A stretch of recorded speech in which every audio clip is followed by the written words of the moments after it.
നമസ്കാരം. Lights camera action എന്ന നമ്മുടെ ചാനലിലേക്ക് ഒരിക്കൽ കൂടി സ്വാഗതം. ഞാൻ നിങ്ങളുടെ ശാന്തിയുള്ള ദിനേശ്.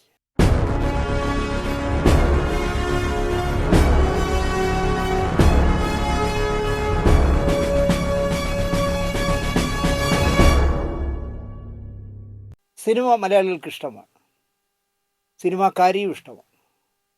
എവിടെയെങ്കിലും വെച്ചൊരു സിനിമാക്കാരനെ കണ്ടാൽ ഓടി നടന്ന് ഫോട്ടോ എടുക്കാനും ഇഷ്ടമാണ്, സിനിമാ വർത്തമാനങ്ങളും ഇഷ്ടമാണ്. പക്ഷേ ഇതിനിടയിൽ ചില ദുഷ്ട മനസ്സുകൾ ചെയ്യുന്ന ചില ക്രൂരതകളുണ്ട്. എന്നോട് ഞാനൊരിക്കൽ ഫിലിം നൈറ്റിന് വേണ്ടി മോഹൻലാൽ സ്പെഷ്യലിന് വേണ്ടി മോഹൻലാലിൻ്റെ വീട്ടിൽ ഒരു 4-5 ദിവസം ഞാനും ഫോട്ടോഗ്രാഫർ ശ്രീകുമാറുമായിട്ട് അവിടെ ചെന്ന് ആൽബങ്ങളൊക്കെ വെച്ച് ഫോട്ടോ എടുക്കുക, അമ്മയുടെയും അച്ഛൻ്റെ അഭിമുഖം എടുക്കുക. അങ്ങനെ ഒരു 4-5 ദിവസം മോഹൻലാലിൻ്റെ വീട്ടിലുണ്ടായിരുന്നു പകൽ മുഴുവൻ. അപ്പോൾ മോഹൻലാലിൻ്റെ അമ്മ എന്നോട് പറഞ്ഞു, എത്ര ക്രൂരന്മാരാ മലയാളികൾ ദിനേശേ, എത്ര പ്രാവശ്യം എൻ്റെ മോനെ കൊന്നു എന്ന് നിങ്ങൾക്കറിയോ? ആലോചിച്ചപ്പോൾ എനിക്ക് കഷ്ടം തോന്നി. ആ അമ്മ അറിയുക, ആലോചിച്ച് നോക്കിയേ, മോഹൻലാൽ മരിച്ചു എന്നുള്ള വാർത്ത സ്വന്തം അമ്മ അറിയുമ്പോൾ ഒരു വേദന ആലോചിച്ച് നോക്കി. അതുപോലെ നമ്മുടെ യേശുദാസ്, നമ്മുടെ ഗാനഗന്ധർവനെ എത്ര പ്രാവശ്യം ആളുകൾ കൊന്നു. ഇപ്പോൾ ഞാനിത് പറയാൻ കാര്യം, ഇപ്പോൾ 2 ദിവസം മുമ്പ് മെനഞ്ഞാന്ന് എനിക്കൊരു വാർത്തയും ഫ്ലവേഴ്സ് ചാനലിൽ, അത് 24 ആണെങ്കിൽ മനസ്സിലാക്കാം, ഫ്ലവേഴ്സിൻ്റെ എംബ്ലോക്ക് വച്ചിട്ട് ചെയ്ത ഒരു കാർഡ് ഒരാൾ അയച്ചു തന്നിട്ട് എന്നോട് പറഞ്ഞു, ദിനേശി നമ്മുടെ മധുബാലന് എന്ത് സംഭവിച്ചു? ഞാൻ പറഞ്ഞു, എന്തേ? ഞാനൊരു പോസ്റ്റ് ഇട്ട് ഒരു സാധനം ഇട്ടിട്ടുണ്ടോ, ഒന്ന് നോക്കണേ എന്ന് പറഞ്ഞു. ഞാനിരുന്ന് നോക്കുമ്പോൾ മധുബാല അന്തരിച്ചു എന്നുള്ള വാർത്തയാണ്. പെട്ടെന്ന് എൻ്റെ മനസ്സിലൂടെ പോയത്, മധുബാലൻ്റെ ഒരു മകളുടെ കല്യാണം കഴിഞ്ഞു, ഇനി ഒരു മകളുണ്ട്. മധുവാണെങ്കിൽ ഒരുപാട് സമ്പാദിച്ച ആളൊന്നുമല്ല, ഇപ്പോഴും എന്നെപ്പോലെ തന്നെ തിരുവനന്തപുരത്ത് വാടക വീട്ടിൽ താമസിക്കുന്ന ആളാണ്. പിന്നെ ഭാര്യ ഒരു സർക്കാർ എംപ്ലോയി ആണ് എന്നുള്ളൊരു വ്യത്യാസമേ ഉള്ളൂ. അതൊക്കെയാണ് എൻ്റെ മനസ്സിലൂടെ പെട്ടെന്ന് കടന്നു പോയത്. പക്ഷേ മധു അങ്ങനെ അത്ര പെട്ടെന്നൊന്നും പോകില്ല എന്ന് എനിക്കറിയാം, കാരണം ചെറുപ്പക്കാരനല്ലേ. ഞാനൊന്നും പഠിക്കാതെ നേരെ മധുബാലനെ തന്നെ വിളിച്ചു. മധു തന്നെ ഫോൺ എടുത്തു. അപ്പം ഞാൻ മധു, നീ എപ്പോൾ മരിച്ചു എന്നറിയാൻ വേണ്ടി വിളിച്ചതാണെന്ന് പറഞ്ഞു. സത്യത്തിൽ എനിക്ക് പ്രയാസം തോന്നി, കാരണം മധു എന്നോട് പറയുകയാണ്, ദിനേശേ, ഈ വാർത്ത ആദ്യമായിട്ട് വന്ന സമയം മുതൽ ഏതാണ്ട് ഞാൻ വിളിക്കുമ്പോൾ 2 മണിക്കൂർ എന്തോ ആയി, ഒരുപാട് പേരെന്നെ വിളിച്ചു ദിനേശേ. ഞാൻ ജീവനോടെ ഇരിപ്പുണ്ടെന്ന് ഞാൻ തന്നെ പറയേണ്ട ഒരു അവസ്ഥയാണ്. പക്ഷേ എങ്കിലും എനിക്ക് സന്തോഷമുണ്ട്, കാരണം ഞാൻ ഒരിക്കലും പ്രതീക്ഷിക്കാത്ത ചില സുഹൃത്തുക്കൾ, ചില എഴുത്തുകാർ, ചില രാഷ്ട്രീയക്കാരൊക്കെ എൻ്റെ നമ്പറിൽ തപ്പിയെടുത്ത് വിളിക്കുക എന്ന് പറയുമ്പോൾ, ഞാനിപ്പോൾ ആൾ അത്ര മോശക്കാരനല്ല, ഞാൻ മരിച്ചാൽ അന്വേഷിക്കാൻ ആളുണ്ട് എന്നെനിക്ക് മനസ്സിലായി ദിനേശ് എന്ന് പറഞ്ഞ് കുറേ നേരം സംസാരിച്ചു. ഞാൻ പറഞ്ഞു, മധു, ഇതിൻ്റെ ആദ്യത്തെ സോഴ്സ് കണ്ടുപിടിച്ചാൽ അയാളുടെ പേരിലൊരു കേസ് കൊടുക്കല്ലേ ദിനേശ്. ആര് ദിനേശ് അതൊക്കെ മെനക്കെടാൻ പോണേ? നമ്മൾ സൈബർ സെല്ലിൽ കയറി ഇറങ്ങി ഇതാദ്യമായിട്ട് ഈ വാർത്ത പുറത്തു വിട്ടത് ആര് എന്നൊക്കെ നോക്കി ചെയ്യണ്ടേ? എനിക്ക് കഷ്ടം തോന്നി. ഇങ്ങനെ ഒരാൾ മരിച്ചു എന്ന് പറഞ്ഞൊരു വാർത്ത ഇട്ടുകൊണ്ട് ഇടുന്ന ആളിന് എന്ത് ഗുണം കിട്ടാനാണ്? അതൊരു സാഡിസം മനസ്സിലുള്ളവർക്ക് മാത്രമേ അങ്ങനെ ചെയ്യാൻ കഴിയില്ലേ? പച്ചയായി ജീവിച്ചിരിക്കുന്നൊരു മനുഷ്യനെ, അല്ലെങ്കിൽ സമൂഹത്തിൽ ആർക്കും വേദനിപ്പിക്കാതെ ജീവിക്കുന്നൊരു മനുഷ്യനെ, അല്ലെങ്കിൽ 10 പേരറിയുന്നൊരു മനുഷ്യനെ കൊല്ലാക്കൊല്ല ചെയ്യുന്ന ഒരു രീതി ഇനിയെങ്കിലും ഈ പ്രോഗ്രാം കാണുന്നവർ അത്തരം ആരെങ്കിലുമൊക്കെ പരിചയമുണ്ടെങ്കിൽ അവരോട് പറയുക, അങ്ങനെ ചെയ്യരുത് എന്ന് പറയണമെന്ന് പറയാനാണ് ഞാൻ മധുവിനെ പറഞ്ഞു. മധു, എന്തായാലും നീ ഒരിക്കൽ മരിച്ചതുകൊണ്ട് ഇനി ഒരുപാട് കാലം നീ ജീവിച്ചിരിക്കും എന്ന് ഞാൻ മധുവിന് ആശംസ നേർന്നു. എന്തായാലും മലയാളി കാണിക്കുന്ന ഒരു വലിയ മോശത്തരമാണിത്, ജീവിച്ചിരിക്കുന്നവരെ കൊല്ലുന്നത്. ഇത്രേ ഇതിനെപ്പറ്റി പറയാനുള്ളൂ. ഞാനിന്ന് അവതരിപ്പിക്കുന്ന വിഷയം കലാഭവൻ മണിയെക്കുറിച്ചാണ്. അപ്പോൾ സ്വാഭാവികമായിട്ടും കലാഭവൻ മണിയെക്കുറിച്ച് ദിനേശ് പറയുന്നു എന്ന് പറയുമ്പോൾ നിങ്ങൾ വിചാരിക്കും മണിയുമായിട്ടുള്ള മാനസികമായ അകൽച്ച അല്ലെങ്കിൽ ഉടക്കുകൊണ്ട് ദിനേശ് എന്തോ മണിയെപ്പറ്റി വീണ്ടും ചീത്ത പറയാനായിരിക്കും എന്ന് വിചാരിക്കും. ഞാൻ മണിയെ ചീത്ത വിളിക്കില്ല, കാരണം മണി ഒരു നല്ല തികഞ്ഞ കലാകാരനാണ്, ഏതർത്ഥത്തിൽ നോക്കിയാലും. അത് വളർന്നു വന്ന സാഹചര്യത്തിലായാലും, അയാൾ വിവിധ മേഖലകളിൽ സ്വന്തം കയ്യൊപ്പ് ചാർത്തിയതായാലും, അയാൾ തീർച്ചയായിട്ടും മലയാളത്തിൻ്റെ ഒരു മുത്ത് തന്നെയായിരുന്നു. പക്ഷേ അയാളുടെ കൂടി പിടിപ്പുകേട് കൊണ്ട് അല്ലെങ്കിൽ സ്വഭാവ രീതി കൊണ്ട് അയാൾ നേരത്തെ പോയത് എന്ന് ഞാൻ വിശ്വസിക്കുന്ന ഒരാളാണ് ഞാൻ. താഴേക്കടയിൽ നിന്ന് വളർന്നു വന്ന് ലക്ഷങ്ങളും കോടികളും ഉണ്ടാക്കുന്ന ഒരു അവസ്ഥ എത്തുമ്പോൾ നമ്മൾ ശ്രദ്ധിക്കണം. നമ്മുടെ കൂടെ കുറേ ഇർത്തുകൾ കൂടും, അവന്മാരെല്ലാം കൂടി നമ്മളെ കൊല്ലും, അകാലത്തിൽ കൊല്ലും എന്നുള്ളൊരു ബോധം ഉണ്ടായിരുന്നുവെങ്കിൽ മണി ഇപ്പോഴും ജീവിച്ചിരുന്നതിനെ എന്ന് വിശ്വസിക്കുന്ന ഒരാളാണ് ഞാൻ. അതിനി അല്ല അങ്ങനെയല്ല, അത് നിങ്ങൾ ദേഷ്യം കൊണ്ട് പറയണമെന്ന് പറഞ്ഞാൽ ഞാൻ അംഗീകരിച്ചു തരില്ല. മണി ഒരു എന്താ പറയുക ശുഷ്കാന്തി കാണിച്ചിരുന്നെങ്കിൽ, എന്നെ വിശ്വസിച്ച് എൻ്റെ കൂടെ ഒരു ജീവിതം തുടങ്ങിയ ഒരു ഭാര്യയും പൊന്നുപോലുള്ളൊരു മോളും എനിക്കുണ്ടെന്നുള്ള ബോധമെങ്കിലും ഉണ്ടായിരുന്നെങ്കിൽ മണി ഇപ്പോഴും ജീവിച്ചിരുന്നനെ എന്ന് വിശ്വസിക്കുന്ന ഒരാളാണ് ഞാൻ. എത്ര പ്രകോപനം, എത്ര പ്രോത്സാഹിപ്പിച്ചാലും വഴിതെറ്റില്ല എന്നാണ് എൻ്റെ വിശ്വാസം. അപ്പോൾ എൻ്റെ മരിച്ചുപോയ എൻ്റെ അനുജൻ നന്നായിട്ട് മദ്യപിക്കുമായിരുന്നു. ഞാൻ ഒരുപാട് എപ്പിസോഡ് ഒളിക്കാതെ പറഞ്ഞിട്ടുണ്ടല്ലോ. ഇവൻ്റെ മദ്യപാനത്തെക്കുറിച്ച് അല്ലെങ്കിൽ മദ്യപാനത്തിന് ശേഷം അവൻ കാണിച്ചിട്ടുള്ള എന്തെങ്കിലും വിക്രികൾ വന്ന് ഞാൻ വീട്ടിൽ പറയുമ്പോൾ എൻ്റെ അമ്മ പറയും, നശിച്ച കൂട്ടാണ് അവനെ നശിപ്പിക്കുന്നത്. ഒരു കൂട്ടുകാർക്കും നശിപ്പിക്കാൻ പറ്റില്ല. ഞാൻ നശിക്കും എന്ന് ഞാൻ തീരുമാനിക്കാതെ ഒരു കൂട്ടുകാർ വിചാരിച്ചാലും എന്നെ നശിപ്പിക്കാൻ കഴിയില്ല. ഞാൻ അമ്മയോട് അതിനെപ്പോഴും വഴക്ക് കൂടുമായിരുന്നു. അങ്ങനെയാണെങ്കിൽ നശിക്കേണ്ടത് ഞാനായിരുന്നു, അവനല്ല. കാരണം നന്നായിട്ട് മദ്യപിക്കുന്ന, നന്നായിട്ട് പുകവലിക്കുന്ന, എല്ലാ വഴിവിട്ട ശീലങ്ങളുമുള്ള ആൾക്കാരുമായിട്ടായിരുന്നു സിനിമയിൽ എനിക്ക് സംസർഗം. എന്താ ഞാൻ പിന്നെ അങ്ങനെ വഴി തെറ്റാത്തത്? അപ്പോൾ നമ്മൾ തെറ്റണം എന്ന് തീരുമാനിച്ചാൽ മാത്രമേ, അല്ലാതെ കൂട്ടുകാരുടെ തലയിൽ കൊണ്ട് വയ്ക്കുന്നത് ശരിയല്ല എന്ന് പറയും. ഞാൻ മണിയുടെ കാര്യത്തിലും അത് തന്നെ പറയും. മണി അച്ഛൻ ജോലി ചെയ്തിരുന്ന എത്രയോ സ്ഥലം വാങ്ങി, പാടി എന്ന് പറഞ്ഞൊരു സ്ഥലം ഉണ്ടാക്കിയിട്ടിട്ട് അവിടെ അതിഥികളെ സ്വീകരിക്കാനായിട്ടൊരു ഹട്ടൊക്കെ ഉണ്ടാക്കിയിട്ടിട്ട് അവിടെ വരുന്ന ഈ കൂതറകളെല്ലാം വിളിച്ചിരുത്തി ആഘോഷിച്ചത് തന്നെയാണ് മണിയുടെ അകാലത്തിലെ വിയോഗമെന്ന് ഞാൻ പറയുന്നു. തൊട്ടപ്പുറത്ത് ഭാര്യയും മകളും ഉണ്ടെന്നുള്ള ബോധം ഉണ്ടെങ്കിൽ അങ്ങനെ ചെയ്യുമോ? എന്തായാലും പോയില്ലേ, ഇനി നമ്മൾ അയാളെ പറ്റി കൂടുതൽ പറയണ്ട. പറഞ്ഞാൽ പറയും എൻ്റെ പഴയ വൈരാഗ്യം ഞാൻ വീണ്ടും വീണ്ടും തീർക്കുകയാണെന്ന്. ഞാനിന്ന് മണിയെക്കുറിച്ച് സംസാരിക്കുന്നതിന് മുമ്പ് ആമുഖമായിട്ട് ചില കാര്യങ്ങൾ പറയാം. ഇപ്പോൾ സംസ്ഥാന അവാർഡ്, നമ്മൾ അവാർഡുകളെക്കുറിച്ച് ഇപ്പോൾ 2-3 എപ്പിസോഡ് ചെയ്തുകൊണ്ട് നിങ്ങൾക്കെല്ലാം നല്ല ബോധം കാണും. 1969 സംസ്ഥാന സർക്കാർ അവാർഡ് കൊടുക്കാൻ തീരുമാനിക്കുന്നത്, ചലച്ചിത്ര അവാർഡ്. ആദ്യത്തെ അവാർഡ് സത്യമാഷിനാണ് കിട്ടിയത്. കടൽപ്പാലം എന്ന് പറഞ്ഞ സിനിമയിൽ നാരായണ കൈമൾ എന്ന് പറഞ്ഞ ജസ്റ്റിസ്, കാഴ്ച പോയ ജസ്റ്റിസ് നാരായണ കൈമൾ ട്രീറ്റ്മെൻറ്റിൻ്റെ ഭാഗമായി കാഴ്ച തിരിച്ചു കിട്ടിയത് പുറത്ത് കാണിക്കാതെ വീട്ടിൽ മക്കൾ കാണിക്കുന്ന കൊള്ളരുതായ്മകൾ കണ്ടു നിൽക്കേണ്ടി വരുന്ന ഹതഭാഗ്യനായ അച്ഛൻ. അതിനാണ് ആദ്യമായിട്ട് സത്യമാഷിന് സംസ്ഥാന അവാർഡ് കിട്ടുന്നത്. മലയാളത്തിലെ ആദ്യത്തെ സംസ്ഥാന അവാർഡ് സത്യമാഷിന് 1969 കടൽപ്പാലം എന്ന് പറഞ്ഞ സിനിമയിൽ അഭിനയത്തിനാണ് കിട്ടിയത്. 1970 ശരിക്കും പറഞ്ഞാൽ സത്യമാഷിന് കിട്ടേണ്ട ഒരു അവാർഡാണ്. പക്ഷേ അരനാഴിക നേരം ചെയ്യാനായിട്ട് സേതുമാധവ സാറ് സത്യമാഷിനോട് നമ്മൾ അടുത്ത് ചെയ്യുന്നത് പാറപ്പുറത്തിൻ്റെ അരനാഴിക നേരമാണ്, അതുകൊണ്ട് ആ പുസ്തകം ഒന്ന് വാങ്ങി വായിക്കണം എന്ന് പറയുകയും സത്യമാഷ് വാങ്ങി വായിച്ച ശേഷം പറഞ്ഞു, സേതു, ആ കുഞ്ഞനച്ചൻ എന്നുള്ള സെൻട്രൽ ക്യാരക്ടർ ഞാൻ ചെയ്താൽ ചെയ്യും, പക്ഷേ അത് മലയാള സിനിമയിൽ ഇപ്പോൾ ചെയ്യാൻ ഒരുത്തനേ ഉള്ളൂ, അത് ശ്രീധരനാണ് എന്ന് പറഞ്ഞു. കൊട്ടാരക്കര ശ്രീധരൻ നായരെയാണ് പറഞ്ഞത്. അയ്യോ പുള്ളിയെ എനിക്ക് സഹകരിപ്പിക്കാൻ പറ്റില്ല, തലവേദനയാവും എന്ന് പറയുമ്പോൾ സത്യമാഷ് പറയുന്നു ഞാൻ ഏറ്റു എന്ന് പറഞ്ഞിട്ട് സേതുനാഥ് സാറിനെയും വിളിച്ചുകൊണ്ട് കൊട്ടാരക്കര ശ്രീധരൻ നായരെ കാണുകയും, ശ്രീധര പാറപ്പുറത്തിൻ്റെ അരനാഴിക നേരം വായിച്ചിട്ടുണ്ടോ? ഉണ്ട്, അത് സിനിമയാക്കുന്നു സേതു, അതിൽ സെൻട്രൽ ക്യാരക്ടറായ കുഞ്ഞനച്ഛനാവേണ്ടത് നീയാണ്, പക്ഷേ സെറ്റിൽ എന്തെങ്കിലും തെമ്മാടിത്തരം കാണിച്ചാൽ അവിടെ ഇട്ട് ഞാൻ തല്ലും എന്ന് പറയും. ഞാനൊന്നും ചെയ്യില്ല എന്ന് പറഞ്ഞ് കൊട്ടാരക്കര ശ്രീധരൻ ആ സെറ്റിൽ വളരെ മാന്യനായിരുന്നു. ഷൂട്ടിംഗ് തീരുന്നത് വരെ അദ്ദേഹം മദ്യപിക്കാതെ അഭിനയിച്ച സിനിമയായിരുന്നു. അപ്പോൾ അതിനാണ് 1970 കൊട്ടാരക്കര ശ്രീധരൻ നായർക്ക് സംസ്ഥാന അവാർഡ് കിട്ടുന്നത്. 1971 സത്യമാഷിന് വീണ്ടും അവാർഡ് കിട്ടി, കരകാണാക്കടൽ എന്ന് പറഞ്ഞ സിനിമയിലെ തോമ എന്ന് പറഞ്ഞ ക്യാരക്ടർ. 1972 മായ എന്ന് പറഞ്ഞ നമ്മുടെ കെ സുരേന്ദ്രൻ്റെ നോവൽ സിനിമയാക്കിയപ്പോൾ തെക്കുറിശ്ശി സുകുമാരൻ നായർക്കാണ് അവാർഡ് കിട്ടിയത്, അതിലെ ശങ്കരപ്പിള്ള എന്നുള്ള വേഷത്തിന്. 1973 PJ ആൻ്റണിക്ക് നിർമാല്യം, MT വാസുദേവൻ നായർ ആദ്യമായി സംവിധാനം ചെയ്ത നിർമാല്യത്തിലെ വെളിച്ചപ്പാടിൻ്റെ കഥാപാത്രം തന്മയത്വമായി ചെയ്തതിന് PJ ആൻ്റണിക്ക് അവാർഡ് കിട്ടി.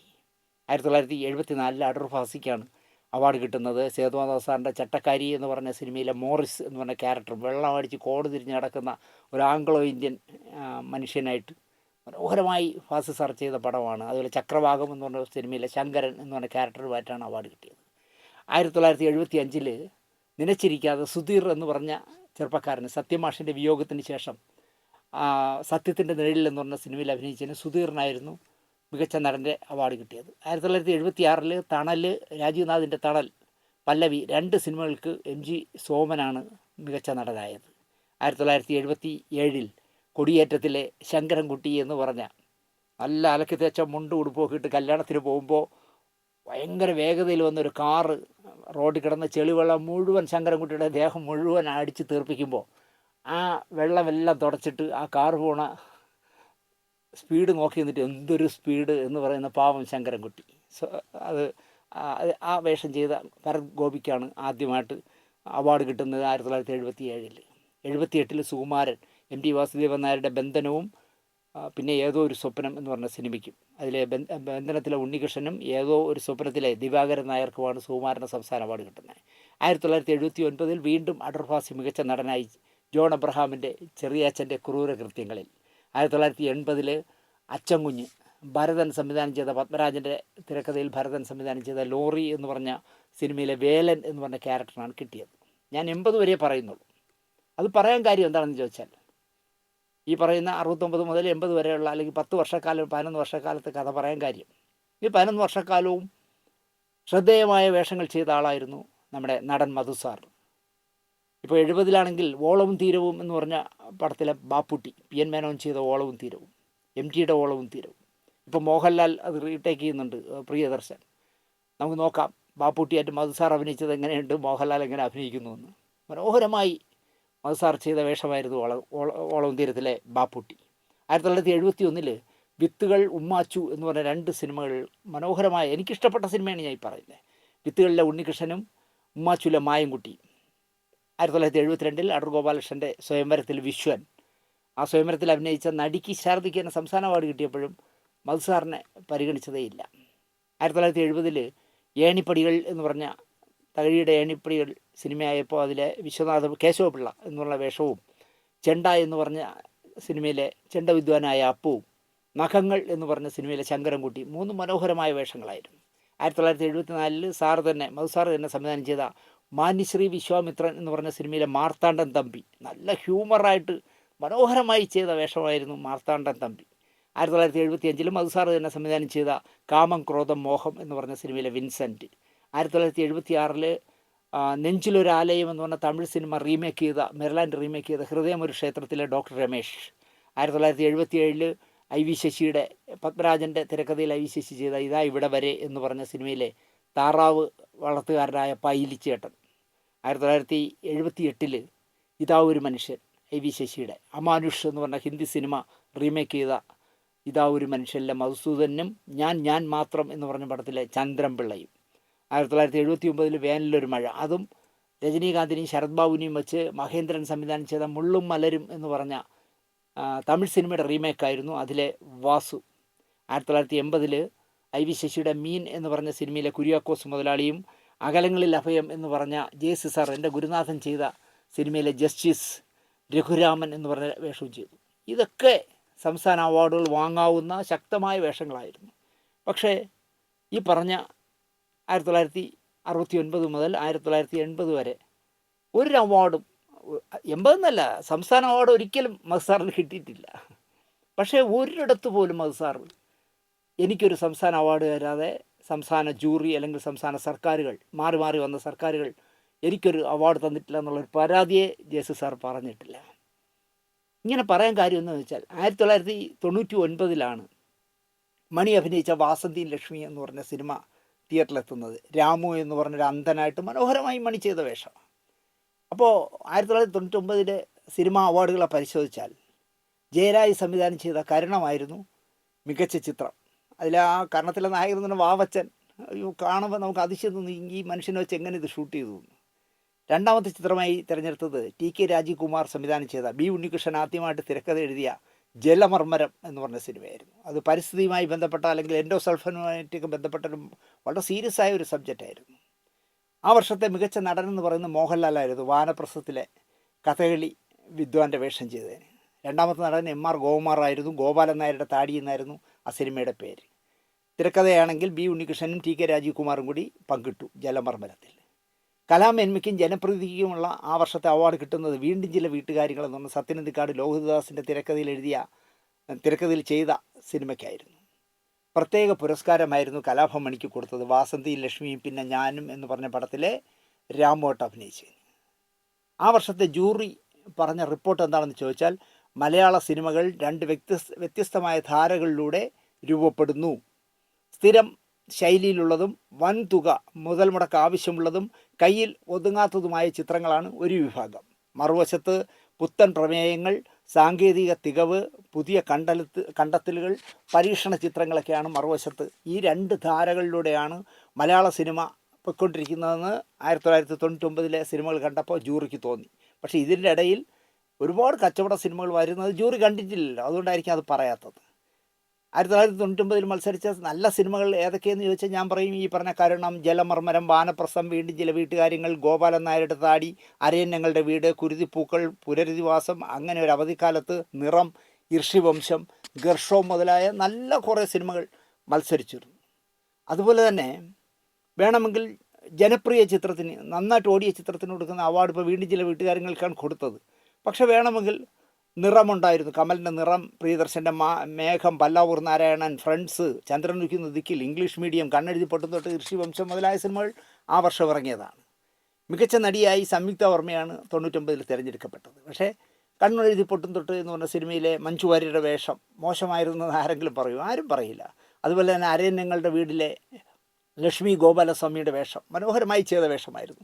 അതുപോലെ വാനപ്രസ്ഥത്തിൽ മോഹൻലാലിൻ്റെ നായികയായി വന്ന സുഹാസിനി നന്നായിട്ട് പെർഫോം ചെയ്ത പടങ്ങളായിരുന്നു. പക്ഷേ ഒരാളും പരാതി പറഞ്ഞില്ല, സംയുക്തയ്ക്ക് അവാർഡ് കൊടുത്തത് ശരിയായില്ല, എനിക്കാണ് കിട്ടേണ്ടതെന്ന് ഈ പറഞ്ഞ ഒരു നടിമാരും പറഞ്ഞില്ല.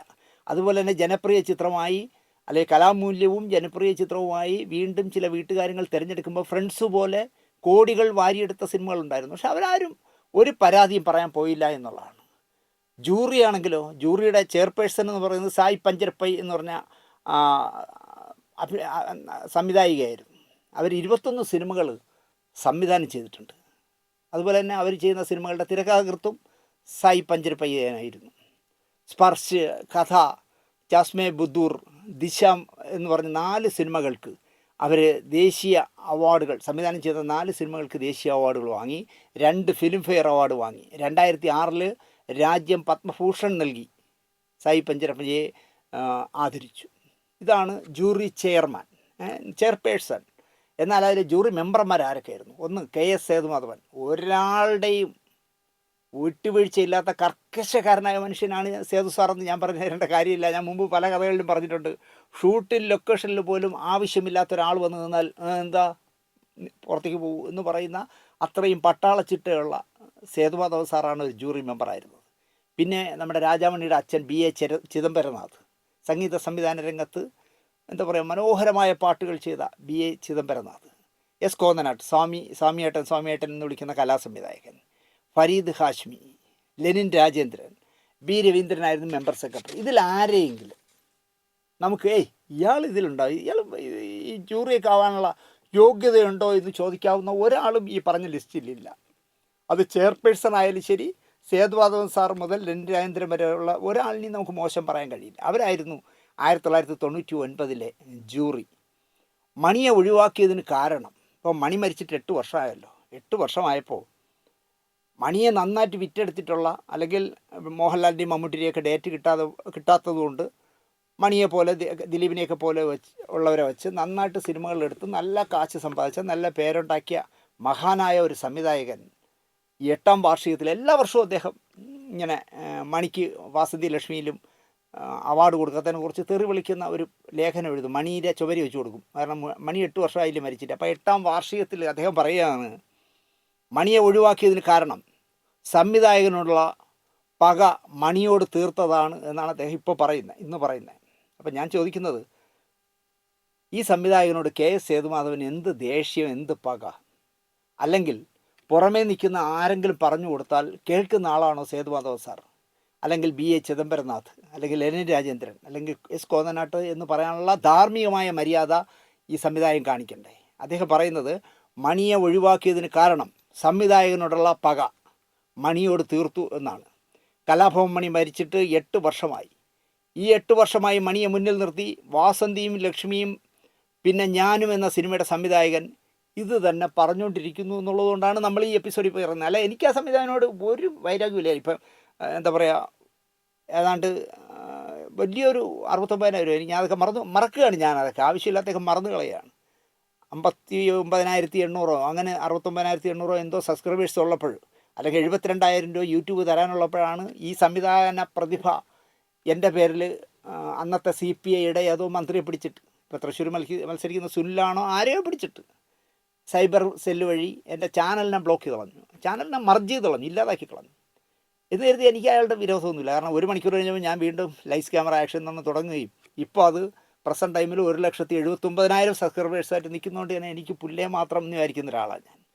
72,000 രൂപ പോയി. അന്ന് എനിക്ക് ഇത്തിരി പ്രയാസം തോന്നിയെങ്കിലും പിന്നെ ഞാനതങ്ങ് കളഞ്ഞു. കാരണം നമ്മളിങ്ങനെയൊക്കെ ആവുമെന്ന് വിചാരിച്ചിട്ടാണോ സിനിമയിൽ വന്നത്? അല്ലല്ലോ. അപ്പോൾ അദ്ദേഹം പറയുന്നത് 8 വർഷമായിട്ട് കലാഭവൻ മണി മരിച്ച് ഇത്രയും കാലം കഴിഞ്ഞിട്ടും ഇദ്ദേഹം ഇത് എന്നെ പറഞ്ഞുകൊണ്ടിരിക്കുന്നു. ഒപ്പം കലാഭവൻ മണി, അതാണ് എന്നെ ഏറ്റവും കൂടുതൽ വേദനിപ്പിക്കുന്നത്. കലാഭവൻ മണി ഒരു അവർണനാണ് എന്ന് ഇദ്ദേഹം ഓർമ്മിപ്പിച്ചുകൊണ്ടേയിരിക്കും. ഇദ്ദേഹം നായർ കമ്മ്യൂണിറ്റിയിൽ പറഞ്ഞ ആളാണ്. അതുകൊണ്ടാണ് അതിൻ്റെ കോംപ്ലക്സ് തീർക്കണമെന്ന് എനിക്കുണ്ട്. ഇദ്ദേഹം പറഞ്ഞുകൊണ്ടേയിരിക്കും മണി ഒരു അവർണനാണ്, മണി ഒരു അവർണനാണ്. മണി അവർണനായിട്ട് കേരളത്തിലെ ഒരു പ്രേക്ഷകനും കണ്ടിട്ടില്ല എന്നുള്ളതാണ്. കുറച്ച് പേര് ചിലപ്പം മണിയോട് എന്തെങ്കിലും ഒരു എതിർപ്പ് തോന്നിയിട്ടുള്ളത് മണി പരസ്യമായി ഞാനൊരു കമ്മ്യൂണിസ്റ്റുകാരനാണ് എന്ന് പറയുന്നതിൽ ചിലർക്ക് എതിർപ്പുണ്ടാവാം. പക്ഷേ മണി ഒരു അവർണന സമുദായത്തിൽ പിറന്നവനാണെന്ന് കേരളത്തിലെ ഒരു മലയാളിയും പറയില്ല. പക്ഷേ ഈ സംവിധായകൻ നിരന്തരമായി പറഞ്ഞുകൊണ്ടേയിരിക്കും മണി ഒരു അവർണനാണെന്ന് നിങ്ങൾ ഓർക്കണം, അതുകൊണ്ടാണ് ഒതുക്കിയത് എന്നുള്ള രീതിയിലാണ് പുള്ളി സംസാരിക്കുന്നത്. നാണമില്ലേ ഒരു കലാകാരൻ എന്ന് പറയാനാണെന്നാണ് എനിക്ക് ആദ്യം ചോദിക്കാനുള്ളത്. ഈ 21-ാം നൂറ്റാണ്ടിലെങ്കിലും ജാതിയുടെയും മതത്തിൻ്റെയും വെറിയന്മാരെ ഞാൻ പുച്ഛത്തോടെയാണ് കാണുന്നത്. അത് തന്നെയായിരിക്കും കേരളത്തിലെ കലാകാരന്മാരും മലയാളിയും എല്ലാം കാണുന്നതെന്ന് ഞാൻ വിചാരിക്കുന്നു. അങ്ങനെ ലേബൽ ഒട്ടിച്ച് നടന്ന് ജാതീയമായി സംസാരിക്കാൻ നാണം വേണ്ടേ എന്നാണ് എനിക്ക് ആമുഖമായി ഈ സംവിധായകനോട് ചോദിക്കാനുള്ളത്. കമ്മ്യൂണിസ്റ്റുകാരനെന്നാണ് പറയണേ, പക്ഷേ വാ തുറന്നാൽ ജാതിയെ പറയുള്ളൂ. കാരണം മണിയുടെ ജാതിയെ വെച്ച് പറഞ്ഞാൽ ഏൽക്കുമെന്നറിയാം. അതുകൊണ്ടാണ് മണിയുടെ ആൾക്കാരെല്ലാം എന്നെ ഭയങ്കരമായിട്ട് ബഹുമാനിക്കട്ടെ എന്ന് വിചാരിച്ചിട്ടാണോ എന്ന് എനിക്കറിയില്ല. ഇദ്ദേഹം കമ്മ്യൂണിസ്റ്റുകാരനായത് എങ്ങനെയെന്നാണ് ഞാൻ ആലോചിക്കുന്നത്. കാരണം 24 മണിക്കൂർ അദ്ദേഹം ജാതീയമായേ സംസാരിക്കൂ. കലാഭവൻ മണിയെപ്പോലൊരു കലാകാരനെ ഒരു സ്മാരകം പണിയാൻ സർക്കാർ തയ്യാറായില്ല എന്നാണ് കക്ഷിയെ അതിശയിപ്പിക്കുന്നത്. അദ്ദേഹത്തെ അതിശയിപ്പിക്കുന്ന അതാണ്. മണിക്ക് വേണ്ടി ഒരു സ്മാരകം ഉണ്ടാക്കിയില്ലല്ലോ എന്നാണ് പുള്ളി പറയുന്നത്. 5 വർഷം ഈ സർക്കാരിൻ്റെ കഴിഞ്ഞ പിണറായി സർക്കാരിൻ്റെ കാലത്ത് 5 വർഷം ഒരു സ്ഥാപനത്തിൻ്റെ ചെയർമാനായി ചുവന്ന ബോർഡൊക്കെ വെച്ച് നടന്ന മനുഷ്യനാണ് ഈ പറയുന്ന സംവിധായകൻ. ഞാൻ കേൾക്കട്ടെ, അദ്ദേഹം തൃശ്ശൂരിൽ ഇപ്പോൾ മത്സരിക്കുന്ന അന്ന് കൃഷി വകുപ്പ് മന്ത്രിയായിരുന്ന നമ്മുടെ സുനിൽകുമാർ വഴിയെങ്കിലും VS സുനിൽകുമാറിനോടെങ്കിലും ഇദ്ദേഹം പറഞ്ഞിട്ട് ആ മണിക്കൊരു സ്മാരകം, നിങ്ങൾ തൃശ്ശൂർ മത്സരിച്ചൊക്കെ ജയിക്കുന്ന ആളല്ലേ, നിങ്ങൾ തൃശ്ശൂരുകാരനല്ലേ, ചാലക്കുടിയിൽ മണിക്കൊരു സ്മാരകം ഉണ്ടാക്കണമെന്ന് എന്തുകൊണ്ട് ഇദ്ദേഹം 5 വർഷം പറഞ്ഞില്ല എന്നാണ് എനിക്ക് ചോദിക്കാനുള്ളത്. മണിക്ക് മാത്രമാണോ സ്മാരകമില്ലാത്തതെന്നാണ് എനിക്ക് അദ്ദേഹത്തോട് ചോദിക്കാനുള്ളത്. അഭിനേതാവ് എന്ന നിലയിൽ ആദ്യമായി രാജ്യത്തിൻ്റെ പത്മ പുരസ്കാരം വാങ്ങിത്തന്ന പത്മഭൂഷൺ ഒരു സിനിമാ നടൻ ആദ്യമായി മലയാളത്തിൽ കിട്ടുന്നത് തെക്കുറിശ്ശി സുകുമാരൻ നായർക്കാണ്. ഞാൻ കേൾക്കട്ടെ, മലയാളത്തിലെ ആദ്യത്തെ സൂപ്പർ സ്റ്റാർ ജീവിത നൗക എന്ന് പറഞ്ഞ പടം മലയാളത്തിൽ സൂപ്പർ ഹിറ്റാണ്, തമിഴിൽ സൂപ്പർ ഹിറ്റാണ്, കന്നഡയിൽ സൂപ്പർ ഹിറ്റാണ്, തെലുങ്കിൽ സൂപ്പർ ഹിറ്റാണ്. അപ്പോൾ മലയാളത്തിലെ ആദ്യത്തെ സൂപ്പർ സ്റ്റാർ എന്ന് പറയുന്നത് തെക്കുറിശ്ശി സുകുമാരൻ നായരാണ്. തെക്കുറിശ്ശി മാമന് എവിടെയെങ്കിലും ഒരു സ്മാരകമുണ്ടോ എന്ന് ഈ മഹാൻ അന്വേഷിച്ചിട്ടുണ്ടോ? അന്വേഷിക്കണമല്ലോ. ഇദ്ദേഹം സിനിമാക്കാരനും ഒരു മണിയെ മാത്രം വിറ്റ് കാശാക്കിയ പോരല്ലോ, ഇദ്ദേഹം അന്വേഷിക്കണ്ടേ? ഒരിടത്തും ഇല്ല എന്ന് മാത്രമല്ല, അദ്ദേഹം ജീവിച്ചിരുന്ന മനോഹരമായ ജവഹർ നഗറിലെ വീട് കാടും പരപ്പും കയറി കിടക്കുന്നു. അത് ബഹളവും പാമ്പും പഴുതാരിയൊക്കെ ആയപ്പോൾ ലംബോ പ്രേമൻ മുൻകൈയെടുത്ത് എന്തോ കുറച്ച് വെട്ടിത്തെളിച്ച് പെയിൻ്റൊക്കെ അടിച്ചു വെച്ചു. ഞാനിപ്പോൾ ഒരു 2 ആഴ്ച മുമ്പ് അതിൽ പോയപ്പോൾ ഒന്നുകൂടി ചുമ്മാ കൗതുകത്തിന് തെക്കുറിശ്ശി മാമൻ്റെ വീട് കണ്ടിട്ട് പോകാമെന്ന് പറഞ്ഞു. കാരണം പൂട്ടിയിട്ടിരിക്കുകയല്ലേ, നമുക്ക് എത്ര നേരം വേണമെങ്കിൽ റോഡിൻ്റെ എതിർവശത്ത് നോക്കിക്കൊണ്ടിരിക്കാമല്ലോ. ഞാൻ അവിടെ ചെല്ലുമ്പോൾ അത് വീണ്ടും ജീർണിച്ചില്ലാതായി കിടക്കുന്നു. അദ്ദേഹത്തിൻ്റെ ഈ അനന്തര അവകാശികൾ ഇങ്ങനെ എന്തിന് ഈ സ്ഥാപനത്തിന്, ഈ വീടിനെ നശിപ്പിക്കുന്നു എന്നാണ് ഞാൻ ആലോചിക്കുന്നത്. അദ്ദേഹം ജീവിച്ചിരുന്ന കാലത്ത് എന്തൊരു ഐശ്വര്യമുള്ള വീടായിരുന്നു. അതിനെ നശിപ്പിച്ച് നാരണക്കല്ലും ഊരി എന്ന് വേണമെങ്കിൽ പറയാം. എന്തുകൊണ്ട്? ഈ പറയുന്ന സംവിധാന പ്രതിഭ മലയാളത്തിൽ ആദ്യമായിട്ട് ഒരു പത്മശ്രീ വാങ്ങിക്കൊണ്ട് തന്ന, അല്ലെങ്കിൽ മലയാളത്തിലെ ആദ്യത്തെ സൂപ്പർ സ്റ്റാറായ തെക്കുറിശ്ശി സുകുമാരൻ നായർക്ക് ഒരു സ്മാരകം വേണം എന്ന് പറയാത്തത് എന്താണെന്നാണ് എനിക്ക് മനസ്സിലാവാത്തത്. അല്ലെങ്കിൽ ഇപ്പോൾ പ്രേം നസീർ എന്ന് പറഞ്ഞാൽ നിങ്ങൾക്കറിയാമല്ലോ, ലോക റെക്കോർഡിട്ട സിനിമയിൽ ലോക റെക്കോർഡിന് ഉടമയായ ആളാണ്. എന്താ പറയുക, അല്ലെങ്കിൽ ഒരു നല്ല മനുഷ്യസ്നേഹിയാണ് നസീർ സാർ. ഒരു പ്രതിമ വയ്ക്കണമെന്ന്, ആർക്കെങ്കിലും ഒരു പ്രതിമയോ ഒരു സ്മാരകമോ നസീർ സാറിന് വേണ്ടി ഉണ്ടാക്കണമെന്ന് ഈ മഹാൻ പറയാത്തതെന്താ? ഇപ്പം സുരേഷ് ഗോപിയുടെ നേതൃത്വത്തിൽ, സുരേഷ് കുമാറിൻ്റെ നേതൃത്വത്തിൽ ആരിൽ നിന്നെല്ലാമോ ഒരുപാട് പൈസ പിരിച്ച് ഒരു ബോധമില്ലാതെ നടക്കുന്നൊരു ശില്പിക്ക് കൊടുത്തു. ശില്പി കഴിഞ്ഞ 7-8 വർഷമായിട്ട് മുട്ടയിടുന്നു, നസീർ സാറിൻ്റെ പ്രതിമ ഉണ്ടാക്കിക്കൊണ്ടേയിരിക്കുന്നു, നടക്കുന്നേയില്ല. കണ്ണായ സ്ഥലത്ത് സർക്കാർ സ്ഥലം അനുവദിച്ചിട്ട് പോലും പ്രതിമ തീർന്നില്ല. ഞാൻ കേൾക്കട്ടെ, ഈ മനുഷ്യൻ ഈ ഇപ്പോൾ പറയുന്ന ഈ സംവിധാന പ്രതിഭ എന്താ പറയുക, തലസ്ഥാനത്ത് നസീർ സാറിനൊരു സ്മാരകം ഉണ്ടാക്കുന്നത് മോശമായിപ്പോയി എന്നൊരു വാക്ക് എന്തുകൊണ്ട് പറയുന്നില്ല? കമ്മ്യൂണിസ്റ്റ് പാർട്ടിക്കായി മനുഷ്യപക്ഷത്ത് നല്ല ചെറുപ്പകാലം മുഴുവൻ ഉപയോഗിച്ച രണ്ടുപേരായിരുന്നു പി ഭാസ്കരൻ മാഷും ONV കുറുപ്പ് സാറും. ഇവർക്കെന്താ സ്മാരകത്തിനും പ്രതിമയ്ക്കും യോഗ്യതയില്ലേ? ഭാസ്കരൻ മാഷിന് പോലും മനസ്സിലാവാത്ത രീതിയിൽ ഒരു പ്രതിമയെങ്കിലും ഇരിപ്പുണ്ട് ആ മാനവീയ റോഡിൽ. പക്ഷേ ONV കുറുപ്പ് എന്ന് പറഞ്ഞ മനുഷ്യന് അദ്ദേഹം മരിച്ച ശേഷം ഒരു ചർച്ചയുമില്ല, ഒരു സ്മാരകവും ഇല്ല, ഒരു പ്രതിമയും ഇല്ല. എന്താ ഈ സംവിധാന പ്രതിഭ ഈ ONV കുറുപ്പ് സാറിനെയും പി ഭാസ്കരൻ മാഷിനെയും ഓർക്കാത്തത്? മണിയെപ്പറ്റി ആവുമ്പോൾ കേൾക്കാൻ ആളുണ്ടാവും, കൈയടിക്കാനും ആളെ കിട്ടും. കൂട്ടത്തിൽ അധകൃതൻ എന്ന ലേബൽ കൂടി ഒട്ടിച്ചാൽ ഇരട്ടി കൈയടി കിട്ടുമെന്ന് അറിയുന്നതാണ് ഈ മനുഷ്യൻ വർഷാവർഷം മണിയുടെ ചരമവാർഷിക ദിനത്തിൽ ഇങ്ങനെ വാചകം അടിക്കുന്നതെന്ന് ഞാൻ പറയും. എൻ്റെ ഈ പ്രോഗ്രാം കാണുന്ന ഞാൻ മനുഷ്യരെ എന്താ പറയുക ഓരോ കള്ളികളിൽ നിർത്തി കാണുന്നവനൊന്നുമല്ല. ഞാൻ പറയുന്നു, ഇദ്ദേഹത്തെ പോലുള്ളവർ പറയുന്ന വാചകം വടികളിൽ മണിയുടെ സമുദായത്തിൽപ്പെട്ടതടക്കം ഒരാൾ വീഴരുത് എന്നാണ് എനിക്ക് പറയാനുള്ളത്. മണിയുടെ കഴിവും നിറവും ആരോഗ്യവും മാർക്കറ്റ് വാല്യൂവും നന്നായി ഉപയോഗിച്ച ബുദ്ധിമാനാണ് ഈ സംവിധായകൻ എന്ന കാര്യത്തിൽ എനിക്ക് യാതൊരു സംശയവുമില്ല. മണിയുടെ കഴിവുള്ളവൻ തന്നെയാണ്. അതുപോലെ തന്നെ അയാളുടെ കറുത്ത നിറം, അല്ലെങ്കിൽ അയാളുടെ ആരോഗ്യം, അയാൾക്കുള്ള മാർക്കറ്റ് വാല്യൂ, ഇതെല്ലാം നന്നായിട്ട് ഉപയോഗിച്ച ചുരുക്കം പേരിൽ ഒരാളാണ് ഇദ്ദേഹം. മണി കഴിവുള്ളവനായതിനാൽ ഇദ്ദേഹം ഉപയോഗിച്ചു, നന്നായി ലാഭം കൊയ്തു എന്നല്ലാതെ മണിയോട് ഒരു കമ്മിറ്റ്മെൻറ്റും ഒരു സ്നേഹവും മലയാള സിനിമയിലെ ആരോടും. ഇപ്പോൾ മഞ്ഞ് എന്ന് പറഞ്ഞ പടത്തിൽ MT വാസുദേവൻ മഞ്ഞെന്ന് പറഞ്ഞ നോവൽ എഴുതിയ പോലെ ഇദ്ദേഹം ഈ സംവിധാന പ്രതിഭയ്ക്ക് അദ്ദേഹത്തോടല്ലാതെ വേറെ ഒരു ലോകത്തുള്ള ഒരാളോടും ഒരു കമ്മിറ്റ്മെൻറ്റും ഇല്ല എന്ന് വിശ്വസിക്കുന്ന ഒരാളാണ് ഞാൻ. അത് ഞാൻ മുമ്പ് പല കഥകളിലും നിങ്ങളുടെ പറഞ്ഞിട്ടുണ്ട്. കാരണം എൻ്റെ പടത്തിൻ്റെ സെറ്റിൽ നിന്ന് മോനെ നിൻ്റെ പടം മുടക്കിക്കൊണ്ട് നീ എനിക്ക് അയച്ചു തരണ്ട, പക്ഷേ നീ ഒരു 3 ദിവസം എനിക്ക് ജഗദീഷ് ശിവകുമാറിനെ വിട്ടു തന്നാൽ കടലിൽ സെറ്റിട്ടിരിക്കുന്ന എൻ്റെ സിനിമ തീർക്കാൻ പറ്റും, പക്ഷേ നിൻ്റെ സിനിമ തടഞ്ഞുകൊണ്ട് നീ അയക്കണ്ട എന്ന് എന്നെ സുഖിപ്പിച്ച് പറയുകയും അതിൽ മണ്ടനായി ഞാൻ വീണു പോവുകയും 3 ദിവസത്തേക്ക് അയച്ചിട്ട് അവസാനം 7ാമത്തെ 8ാമത്തെ ദിവസം ഞാൻ തള്ളയ്ക്ക് വിളിച്ചിട്ടാണ് തിരിച്ചയച്ചു തന്നെ. അങ്ങനത്തെ ഒരു വലിയ മഹാനാണ്. കാരണം സ്വന്തം കാര്യം സിന്ദാബാദിന് വേണ്ടി ഏത് തലത്തിലും താരാൻ തയ്യാറാവുന്ന ഒരു മനുഷ്യനാണ്. എനിക്കതുകൊണ്ട് തന്നെ അയാളോട് ഒരു ബഹുമാനവും ഇല്ല. അതിപ്പോൾ മാറ്റ ഫെഡറേഷൻ പൊളിച്ചതായാലും ശരി, മാറ്റ ഫെഡറേഷനെയും എന്താ പറയുക ഒരു അധികാരഭ്രമം ഉള്ള ഒരാൾ എങ്ങനെയെല്ലാം എന്തെല്ലാം ചെയ്യാൻ പാടില്ലയോ അതൊക്കെ ചെയ്ത് അതിനെ നശിപ്പിച്ച് നാരായണക്കല്ലാക്കിയ ആളും ഇദ്ദേഹം തന്നെയാണ്. എനിക്കതിലും പുള്ളിയോട് പുച്ഛമൊന്നുമില്ല. കാരണം ഇപ്പോൾ ഈ അടുത്ത കാലത്ത് ഒരാളെന്താ പറയുക, ഒരു സിനിമാക്കാരൻ എന്നെ വിളിച്ചോ പറയല്ലേ, ദിനേശേ നിങ്ങളെല്ലാവരും കൂടി ആ മാറ്റ ഫെഡറേഷൻ്റെ ഏകാധിപതിയായ ഒരുത്തനെ ഒതുക്കാനായിട്ട് നിങ്ങൾ ഫെഫ്ക ഉണ്ടാക്കി. ഞാൻ പറഞ്ഞത് ഇപ്പോൾ ഫെഫ്കയുടെ അവസ്ഥ അറിയുമോ? ഞാനില്ല. ഈ പറയുന്ന ഏകാധിപതിയുടെ 10 ഇരട്ടി വരും ഇപ്പോൾ ഇരിക്കുന്ന ഫെഫ്കയുടെ നേതാവായ ഏകാധിപതി. നിങ്ങൾക്കറിയാമോ അയാൾ കാണിക്കുന്ന വേലകൾ? ഞാൻ എനിക്കറിയില്ല, ഞാനതിൽ നിന്നൊക്കെ രാജിവെച്ചല്ല. എന്നാൽ നിങ്ങളത് അറിയണം. അയാൾ കാണിക്കുന്ന അയാളുടെ സ്വന്തം കാര്യം സിന്ദാബാദ് എന്ന് പറഞ്ഞാൽ അയാൾക്ക് സംഘടനയെ അടിമുടി പിടിച്ചു നിർത്താനായി ഒരു ഏകാധിപതി കാണിക്കാൻ പാടില്ലാത്ത, അല്ലെങ്കിൽ മാറ്റ ഫെഡറേഷൻ്റെ തലവനായിരുന്നവൻ കാണിച്ചതിൻ്റെ 100 ഇരട്ടി തെമ്മാടിത്തരങ്ങളാണ് കാണിക്കുന്നത്. ഞാൻ പറഞ്ഞു ഇതൊക്കെ എന്നോട് പറയല്ലേ, അയാൾ ഒന്നാമത് എൻ്റെ പേരിൽ മാനനഷ്ട കേസ് കൊടുത്തിരിക്കുകയാണ് എന്ന് പറഞ്ഞ് ഞാൻ ആ വിഷയം അവസാനിപ്പിച്ചു. അപ്പോൾ എനിക്ക് പറയാനുള്ളത്, ഈ പറയുന്ന വാസന്തിയും ലക്ഷ്മിയും പിന്നെ ഞാനിനെ കുറിച്ചാണ് ഞാൻ സംസാരിക്കാൻ വന്നത്. വാസന്തിയും ലക്ഷ്മിയും പിന്നെ ഞാനും എന്ന് പറഞ്ഞ സിനിമ ഈ സംവിധായകന് എത്ര ലക്ഷങ്ങൾ ഉണ്ടാക്കി കൊടുത്തിരിക്കും എന്ന് ആരെങ്കിലും ചിന്തിച്ചിട്ടുണ്ടോ? അതിൽ നിന്നൊരു വിഹിതം എടുത്ത്, അല്ലെങ്കിൽ ഇപ്പോൾ തന്നെ വാസന്തി ലക്ഷ്മിയും പിന്നെ ഞാനും എന്ന് പറഞ്ഞ പടത്തിൻ്റെ യഥാർത്ഥ കഥാകൃത്ത് ശരചന്ദ്രൻ വയനാടാണ്. എന്നിട്ട് അവനെ പറ്റിച്ചിട്ട് ഇത് തമിഴിൽ കൊടുത്ത് 75 ലക്ഷം രൂപയ്ക്ക് വിറ്റു. എത്ര രൂപ കിട്ടിക്കാണോ അതിൽ നിന്ന്? 3-4 പേര് ചേർന്ന് ഇദ്ദേഹം സംവിധാനം കൂടെ ചേർന്നാണ് നിർമ്മിച്ചിരിക്കുന്നത് ഈ സിനിമ. കേരളത്തിൽ എത്ര ലക്ഷം ഇദ്ദേഹത്തിന് കിട്ടിക്കാണും? ഞാൻ പറയണത് ആ കിട്ടിയതും തമിഴ്നാട്ടിൽ വിറ്റ് 75 ലക്ഷം കിട്ടിയതും കൂടെ വെച്ചിട്ട് അദ്ദേഹം അതിൽ നിന്നൊരു വിഹിതം എടുത്ത് ഈ പടത്തിലെ നായകനായിരുന്ന വാസന്തിയും ലക്ഷ്മി പിന്നെ ഞാനും എന്ന് പറഞ്ഞ സിനിമയിലെ നായകനായിരുന്ന മണിക്ക് വേണ്ടി ഞാനിതാ ഒരു സ്മാരകം അല്ലെങ്കിൽ ഞാനിതാ ഒരു പ്രതിമ ഉണ്ടാക്കുന്നു അദ്ദേഹം പറയത്തെന്താ? പുളിക്കും. 10 പൈസ ചിലവാക്കില്ല. ഈ വാചകമടി അല്ലാതെ ആരിൽ നിന്നല്ല എന്തെല്ലാം അടിച്ചു മാറ്റാൻ നോക്കുമോ, അല്ലാതെ ഈ പ്രതിമയ്ക്ക് വേണ്ടി ഇയാൾ കാശ് മുടക്കുമോ? വേറൊരുത്തൻ്റെ കഥയെ സ്വന്തം കഥയാക്കി മലയാളത്തിൽ കോടികൾ കൊയ്തു എന്ന് മാത്രമല്ല, തമിഴിൽ നിന്ന് 75 ലക്ഷം രൂപയാണ് കഥയുടെ റൈറ്റിന് കിട്ടിയത്. എന്തേ അതിൽ പകുതിയെടുത്ത് അമ്മയുടെ ഗർഭപാത്രത്തിൽ പിറക്കാതെ പോയ അനിയൻ മണിക്കായി ഇദ്ദേഹം ഒരു പ്രതിമ ഉണ്ടാക്കാത്തത്? വേഷമായിരിക്കും, ഇദ്ദേഹം ഉണ്ടാക്കും. 10 വർഷമായി മണിയെ സർക്കാർ മറന്നു, സ്മാരകമില്ല, പ്രതിമയില്ല എന്ന് വിലപിക്കുമ്പോൾ ന്യായമായും ആരെങ്കിലും ഒരാൾ ഇദ്ദേഹത്തോട് ചോദിക്കണ്ടേ, താങ്കൾ എന്താ ഇങ്ങനെ വാചം അടിക്കുന്നുണ്ടല്ലോ സ്വന്തം അനിയനെ പറ്റി, അപ്പോൾ അയാൾക്കൊരു പ്രതിമ താങ്കൾ എന്താ ഉണ്ടാക്കി കൊടുക്കാത്തതെന്ന് ചോദിക്കണ്ടേ? ഇപ്പം തിരുവനന്തപുരത്ത് നിന്ന് ഇദ്ദേഹം മുങ്ങുമ്പോൾ മൂക്കുമുട്ട കടുമായിട്ടാണ് മുങ്ങുന്നത്. അത് കഴിഞ്ഞ് അദ്ദേഹത്തിന് എന്താ പറയുക, ഭാഗ്യദേവത കടാക്ഷിച്ചു, ശ്രീനിവാസൻ്റെ രൂപത്തിൽ കടാക്ഷിച്ചു എന്ന് ഞാൻ പറയും. ശിവായി ലഹള മുതൽ ഇദ്ദേഹം ചെയ്ത സിനിമകളിൽ നിന്ന് ഇദ്ദേഹത്തിന് എത്ര കോടി കിട്ടിക്കാണും.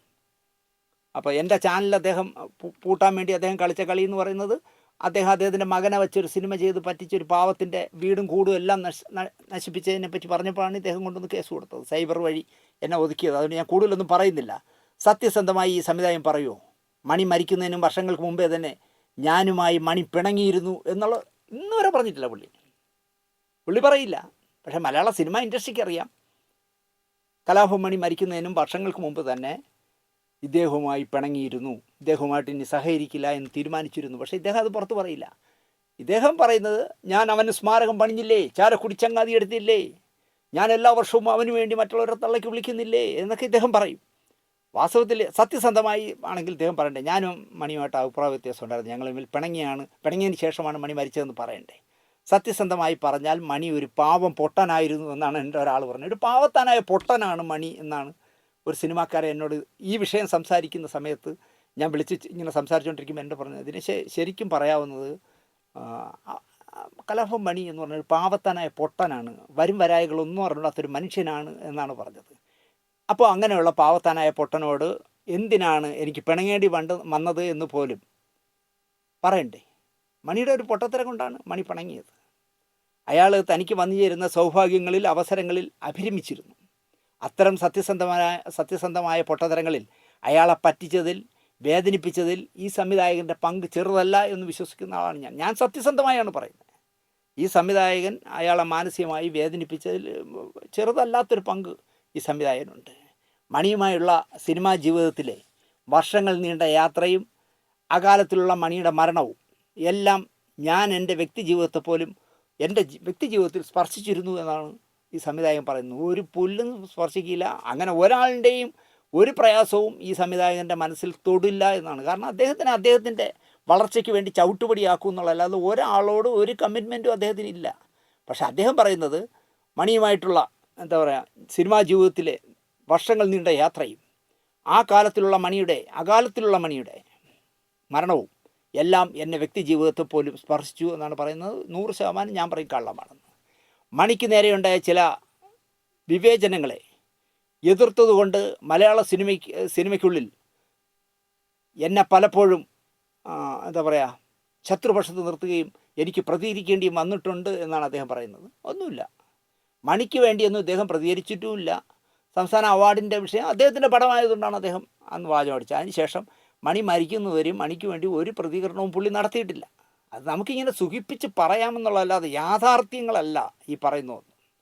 അതിനാൽ തന്നെ അതിൽ നിന്നുണ്ടായ പ്രചോദനം തന്നെയാണ് മണിയെക്കുറിച്ച് ചാലക്കുടിക്കാരൻ ചങ്ങാതി എന്ന സിനിമ എടുക്കാൻ പ്രേരിപ്പിച്ചത് എന്നാണ് അദ്ദേഹം പറയുന്നത്. അല്ല, മണി അകാലത്തിൽ മരിച്ചു പോയതുകൊണ്ട്, മണി ലൈവായി കേരളീയ മനസ്സിൽ നിൽക്കുന്നതുകൊണ്ട്, മണിയുടെ കഥ എന്ന് പറഞ്ഞൊരു ഒരു തട്ടുപൊളിപ്പൻ ഒരു കമേഴ്ഷ്യൽ പടം, ഒരു കച്ചവട കൂതറപ്പടം ചെയ്താൽ അതിൽ നിന്ന് 10 കാശടിക്കാമെന്ന് പറഞ്ഞ് ചെയ്തതല്ലാതെ താങ്കൾ മണിയുടെ ജീവിതവുമായി ഒരു ബന്ധവും ആ പടത്തിലില്ല, താങ്കൾ ചെയ്ത സിനിമയിലില്ല. ഒരു കൂതറപ്പടം, ഞാനതേ പറയുള്ളൂ. പിന്നെ മണിയെ വിറ്റ് കാശാക്കാൻ പറ്റുന്നത് പുള്ളി ആലോചിച്ചു.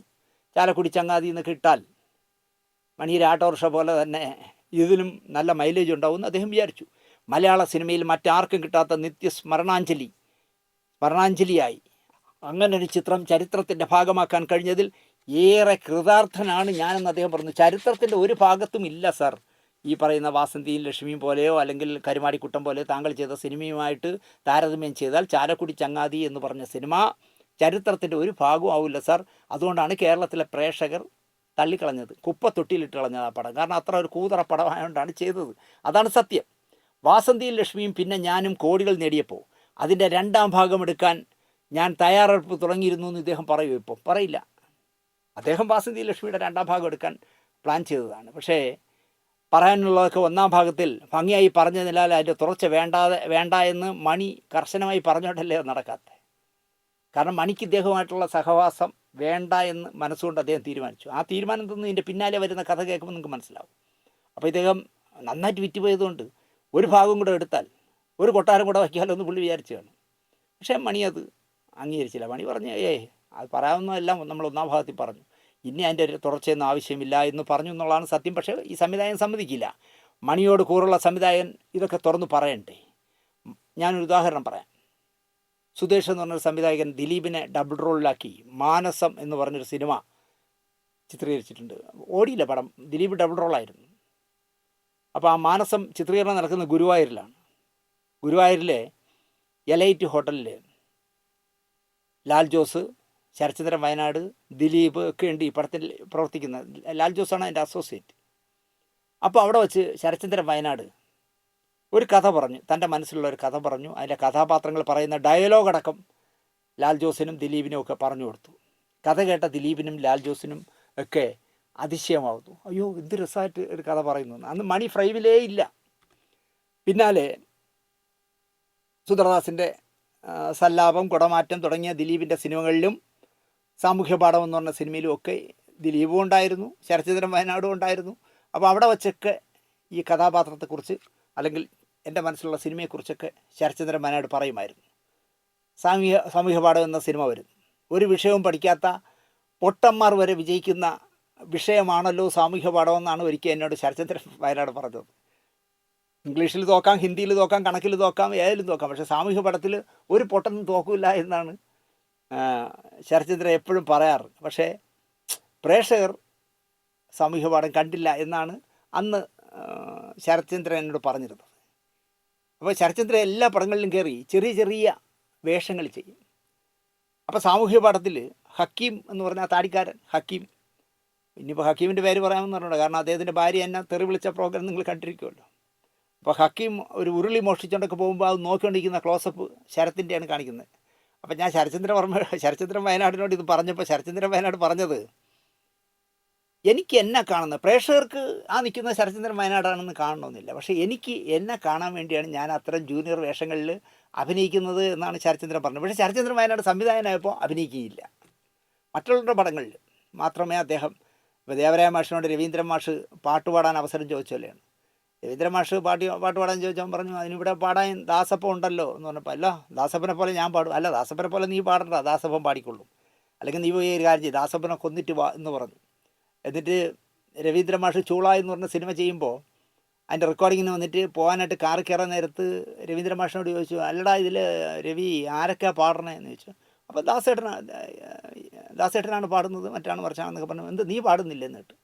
അപ്പോൾ രവീന്ദ്രൻ പറഞ്ഞു, മാഷ് അന്ന് പറഞ്ഞതിൻ്റെ അർത്ഥം ഇപ്പോഴാണ് എനിക്ക് മനസ്സിലായത്, പാട്ടൊക്കെ ട്യൂൺ ചെയ്ത് വന്നപ്പോഴാണ് എനിക്ക് മനസ്സിലായത് ഇതൊക്കെ യേശുദാസിന് പാടാൻ വേണ്ടിയുള്ള പാട്ടുകളാണെന്ന്, അതുകൊണ്ട് ഞാൻ പാടുന്നില്ല എന്ന് പറഞ്ഞതുപോലെ ക്ലോസപ്പുകളിൽ മാത്രം ഇടയ്ക്കിടയ്ക്ക് ചില സിനിമകളിൽ, ഇപ്പോൾ ചന്ദ്രമുഖിൽ എന്ന് പറഞ്ഞ പടത്തിൽ ഇങ്ങനെ തെറ്റാടി എന്തോ വെച്ച് കാവ്യയും പിള്ളേരും കൂടെ ജഗദീഷിനെ കല്ല് വെച്ചിങ്ങനെ കറ്റാടി വെച്ച് അടിക്കുമ്പോൾ അത് കൊണ്ട് ജഗദീഷ് കരയുമ്പോൾ ഒരു ക്ലോസ് ശരത്ചന്ദ്രൻ വയനാട് നോക്കിക്കൊണ്ടിരിക്കുന്നത്. അങ്ങനെയൊക്കെയുള്ള ക്ലോസുകളിൽ അഭിനയിച്ചിട്ടുള്ള. അതിന് ശരത്ചന്ദ്രൻ പറയുന്നത്, എന്താ പറയുക, എന്നെ പ്രേക്ഷകർ കാണണമെന്നില്ല, എനിക്ക് എന്നെ കാണാനാകുന്ന ചെറിയ വേഷങ്ങൾ, അതാണ് എനിക്ക് ആഗ്രഹം എന്നാണ് അദ്ദേഹം പറയാറ്. എന്തായാലും സുന്ദർദാസ് സംവിധാനം ചെയ്യുന്ന സമ്മാനം എന്ന് പറഞ്ഞൊരു സിനിമയുണ്ട്. മനോജ് വിജയനും മഞ്ജു വാര്യരും ഒക്കെ അഭിനയിച്ച സിനിമയാണ്. ബ്ലസ്സി ആയിരുന്നു ആ പടത്തിൻ്റെ അസോസിയേറ്റ് ഡയറക്ടർ. തിരുവനന്തപുരത്ത് ആറ്റിങ്ങലിലായിരുന്നു ഷൂട്ടിങ്. കിരീട ഉണ്ണിയാണ് നിർമ്മാതാവ്. ആ പടത്തിലും ശരത്ചന്ദ്രൻ വയനാട് സംവിധാന സഹായിയാണ്. സംവിധാന സഹായി എന്ന് പറഞ്ഞാൽ അദ്ദേഹത്തിൻ്റെ ജോലി എന്താണെന്ന് ചോദിച്ചാൽ, രാവിലെ പോയി സെറ്റിൽ ചായ ഇടാനുള്ള പാല് വാങ്ങിക്കൊണ്ടിരിക്കുക, ഉച്ചക്കുള്ള മീൻ പച്ചക്കറിയൊക്കെ വാങ്ങലാണ് ജോലി. പേര് സഹസംവിധായകൻ എന്നാണ് പേര്. അത് ചിരിച്ചോണ്ട് എന്നോട് ശരത്ചന്ദ്രൻ തന്നെ പറഞ്ഞിട്ടുണ്ട്. അപ്പോൾ ആ സെറ്റിൽ വെച്ച് വിശദമായി ശരത്ചന്ദ്രൻ വയനാട് എന്താ പറയുക, വയറ്റിലടിച്ച് പാടി ജീവിക്കുന്ന ഒരു അന്ധ യുവാവിൻ്റെ കഥ പറഞ്ഞു മണിയോട്. അപ്പോൾ അന്ന് ഇട്ടിരുന്ന പേര് പാർത്ഥ എന്നായിരുന്നു ഈ പടത്തിന്. പാർത്ഥസാരഥി എന്നുള്ളതിൻ്റെ പാർത്ഥ. അപ്പം ഈ എന്താ പറയുക, വാസന്തി ലക്ഷ്മി ആയപ്പോഴാണ് രാമുവായി മാറിയത്. അപ്പോൾ പാർത്ഥ എന്നായിരുന്നു നായകൻ്റെ പേര്. ചിത്രത്തിൻ്റെ പേരും പാർത്ഥ എന്നിടാനാണ് ഇരുന്നത്. കഥ മുഴുവൻ കേട്ട് ത്രില്ലടിച്ച മണി പാർത്ഥസാരഥിയായി സെറ്റിൽ അന്ധനായി നടന്നു.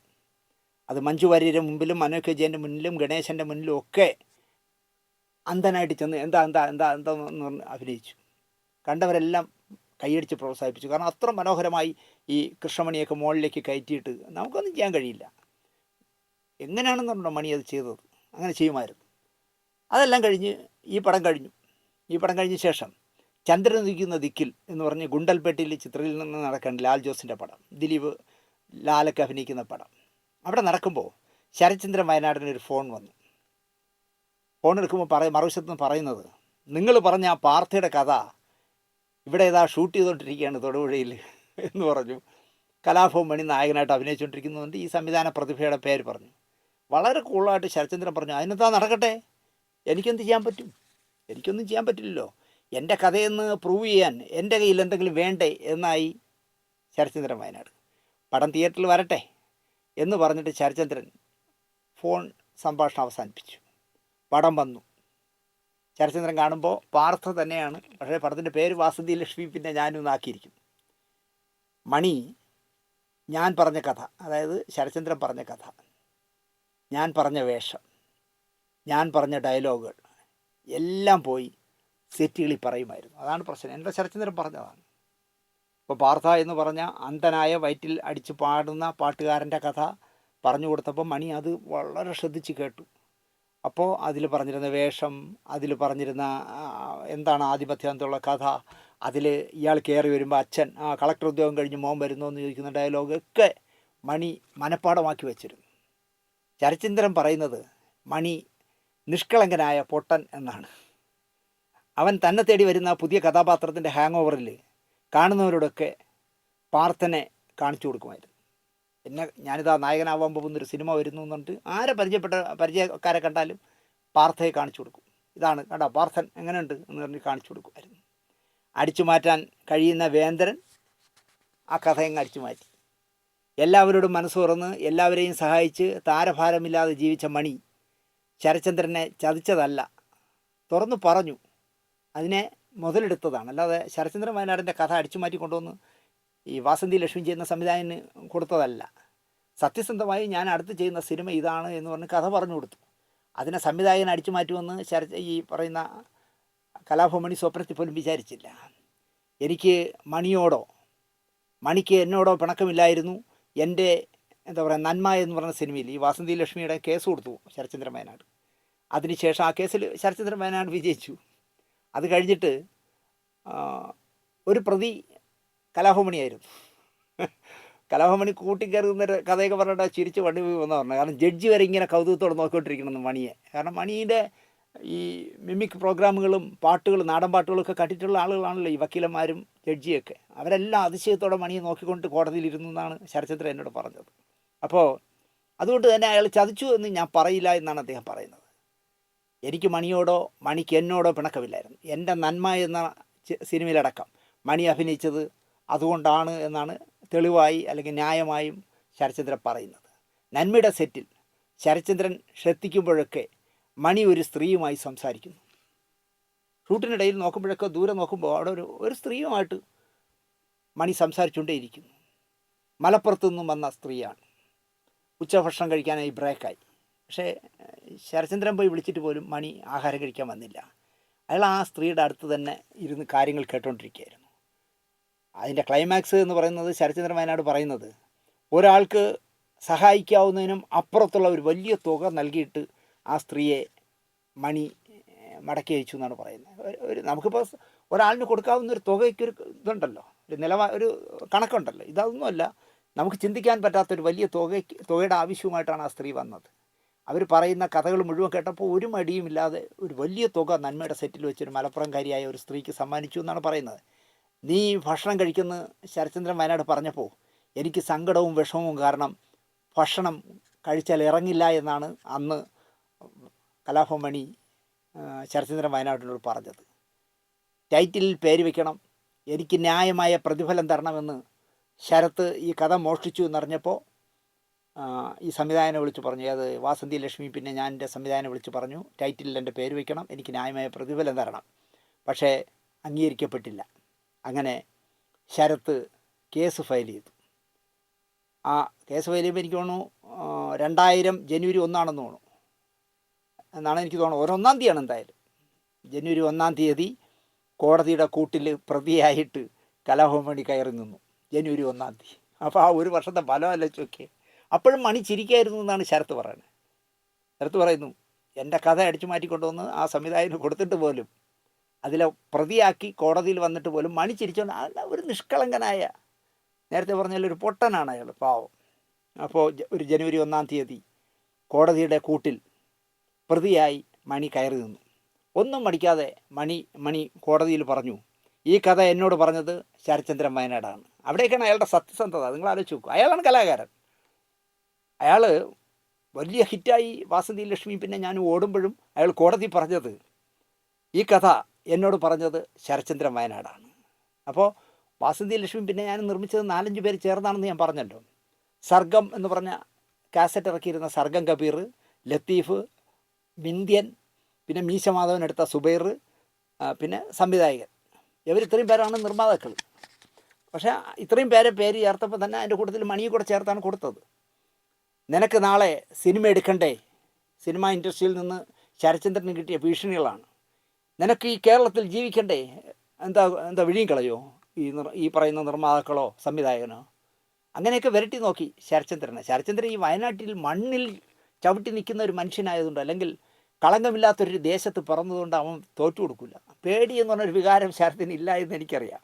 അപ്പോൾ അവനോട് ചോദിക്കുക, നിനക്ക് നാളെ സിനിമ എടുക്കണ്ടേ?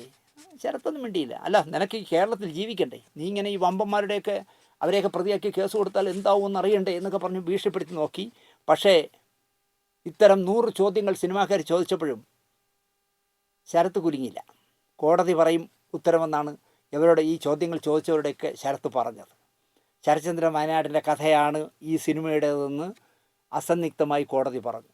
ഈ കഥ ശരത്ചന്ദ്രൻ വയനാടിൻ്റേതാണ് എന്ന് പറഞ്ഞു. അപ്പം നിർമ്മാതാക്കൾ ഓട്ടമായി. സർഗം കബീർ ശരത്ചന്ദ്രനെ കണ്ട് 6 ലക്ഷം രൂപ കൊടുത്തു. കേസ് പിൻവലിക്കണം, വെറുതെ തലവേദന ഉണ്ടാക്കരുത്, പെട്ടുപോയി, ജഗതി യാദവ് പടത്തിൽ പറയും പോലെ സഹകരിക്കണം, പെട്ടുപോയി എന്ന് പറഞ്ഞ് 6 ലക്ഷം രൂപ കൊടുത്തു. വഴക്കും വെക്കാണവും വേണ്ട ശരത്തെ എന്ന് പറഞ്ഞു. ശരത്ത് ആ കേസ് പിൻവലിച്ചു. ശരത് ചന്ദ്രൻ വയനാട് എന്നോടൊരു കഥ പറഞ്ഞു. ഞാനത് പല സംവിധായകരോടും പറഞ്ഞു. ഈ സംവിധായകൻ അതെടുത്ത് കാച്ചി. ഞാൻ നിരപരാധിയാണ്, എനിക്കൊന്നും അറിയില്ല എന്ന മണിയുടെ മൊഴി കോടതി അംഗീകരിച്ചു. ന്യായമായും സത്യസന്ധമായിട്ടല്ലേ മണി പറയണേ? ശരത്ചന്ദ്രൻ വയനാട് എന്നോടൊരു കഥ പറഞ്ഞു, ഞാനത് പല സംവിധായകരോടും അഭിനയിച്ച് കാണിച്ചു കൊടുത്തു. പാർത്ഥ എന്ന് പറഞ്ഞൊരു കഥ വരാൻ പോവാണ്, ഞാൻ നായകനാവാൻ പോവാണ്, ഇതെങ്ങനെയാണെന്ന് പറഞ്ഞ് കാണിച്ചു കൊടുത്തു. ഈ സംവിധായകൻ അതെടുത്ത് കാച്ചി. ഞാൻ നിരപരാധിയാണ്, എനിക്കൊന്നും അറിയില്ല എന്ന മണിയുടെ മൊഴി കോടതി അംഗീകരിച്ചു. മണിയുടെ പുഷ്കലകാലമായിരുന്നു ആ സമയത്ത്. മണി കോടതിയിൽ വരുമ്പോൾ വക്കീലന്മാരും ജഡ്ജിയും പോലും ആരാധനയോടെ നോക്കിയിരുന്നു. വയനാട് ന്യൂസ് കഥ എഴുതുന്ന ആരെങ്കിലും എൻ്റെ ഈ പ്രോഗ്രാം കാണുമെങ്കിൽ ഓർക്കുക, ശരത്ചന്ദ്രൻ വയനാടിനെ പോലെ ബുദ്ധിപൂർവ്വം നീങ്ങണം. നിങ്ങൾ എന്നോട് സംസാരിച്ചപ്പോൾ ശരത്ചന്ദ്രൻ പറഞ്ഞത്, ദിനേശേട്ടാ, നിങ്ങൾ പല രംഗങ്ങളിൽ അഭിരമിക്കുന്നു. നിങ്ങൾ എപ്പോഴെങ്കിലും ഒരു കഥ എഴുതുകയും ആ കഥ ഏതെങ്കിലും ഒരു സിനിമാക്കാരനോട് പറയാൻ പോകുമ്പോൾ നിങ്ങൾ ഭയങ്കര തുറന്ന് പറയുന്ന ആളൊന്നും പറയരുത്. നിങ്ങൾ 50 100 കോപ്പി അടിക്കുന്ന ഒരു വാരികയിലോ ഒരു പത്രത്തിലോ എവിടെയെങ്കിലും ഈ കഥ പ്രസിദ്ധീകരിച്ച് മിണ്ടാതെ കയ്യിൽ വെക്കണം.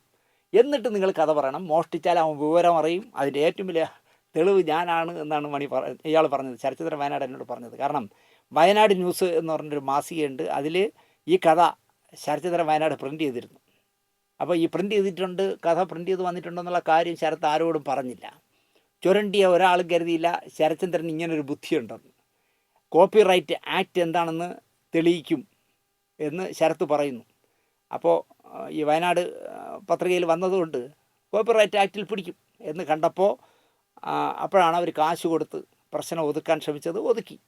കഥ മോഷ്ടിക്കുന്ന സിനിമ പോലെ മറ്റൊരു മേഖലയില്ല എന്നാണ് ശരത്ചന്ദ്രൻ പറയുന്നത്. കഥാമോഷണം നടക്കുന്നത് പോലെ നേരും നിറയുമില്ലാത്തൊരു മേഖല സിനിമയിലില്ല എന്നാണ് ശരത്ചന്ദ്രൻ പറയുന്നത്.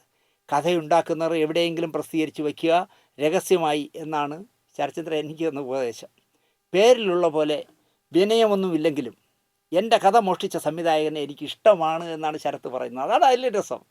എന്നോട് പറയാ, ദിനേശ് ചേട്ടാ, ഈ ആരപ്പറമ്പിലെ മീശ മാധവനിലെ കള്ളനാണല്ലോ മാധവൻ, പക്ഷേ പ്രേക്ഷകർക്ക് മീശ മാധവനിലെ മാധവനെ കള്ളനെ നമുക്ക് ഇഷ്ടമല്ല. അതുപോലെയാണ് ചേട്ടാ എൻ്റെ ഈ വാസന്തി ലക്ഷ്മിയും പിന്നെ ഞാനെന്ന് പറഞ്ഞ സിനിമയ്ക്ക് വേണ്ടി എൻ്റെ കഥ ചുരണ്ടിയെങ്കിലും എനിക്ക് ആ സംവിധായകനെ ഭയങ്കര ഇഷ്ടമാണ് ചേട്ടാ.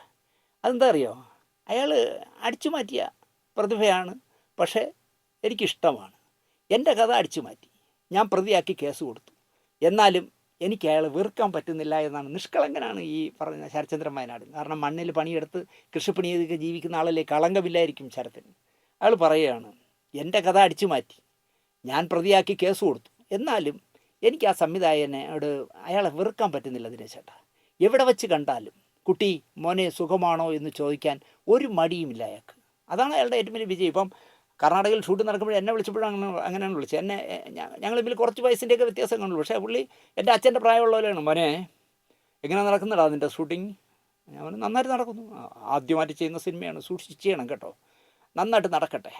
പിന്നെ നിൻ്റെ ചേട്ടൻ വിളിച്ചത്, മോനെ നിൻ്റെ പടത്തിനെ തടസ്സപ്പെടുത്തിക്കൊണ്ട് നീ സഹായിക്കണ്ട, പക്ഷേ എന്തെങ്കിലും തരത്തിൽ നിനക്ക് ഈ ചേട്ടനെ സഹായിക്കാൻ കഴിയുമെങ്കിൽ ഒരു 4 ദിവസം ജഗദീഷ് ശിവകുമാറിനെ എനിക്കൊന്ന് വിട്ടു തന്നാൽ, ഞാൻ കടലിൽ സെറ്റിട്ടിരിക്കുകയാണ്, അത്ഭുത ദ്വീപം എന്ന് പറഞ്ഞ പടം, എങ്ങനെയെങ്കിലും ഞാനത് എടുത്തന്നെ, നീ എനിക്കൊരു 4 ദിവസം, പക്ഷേ നിൻ്റെ പടം മുടക്കിക്കൊണ്ട് അയക്കണ്ട എന്ന് പറഞ്ഞ മഹാനാണ്. അപ്പോൾ ഈ എല്ലാവരും ഇയാൾ മോനെ കുട്ടി എന്നേ വിളിക്കുകയുള്ളൂ. ഇപ്പോൾ ശരചന്ദ്രൻ വയനാട് എന്നെ പറയുന്നു, എവിടെ വെച്ച് കണ്ടാലും കുട്ടി മോനെ സുഖമാണോ എന്ന് ചോദിക്കും. അത് അങ്ങനെ മടിയില്ലാതെ ചോദിക്കുന്നത് കൊണ്ട് ആ സംവിധായകനെ ശരചന്ദ്രൻ വയനാടിന് വലിയ ഇഷ്ടമാണ്.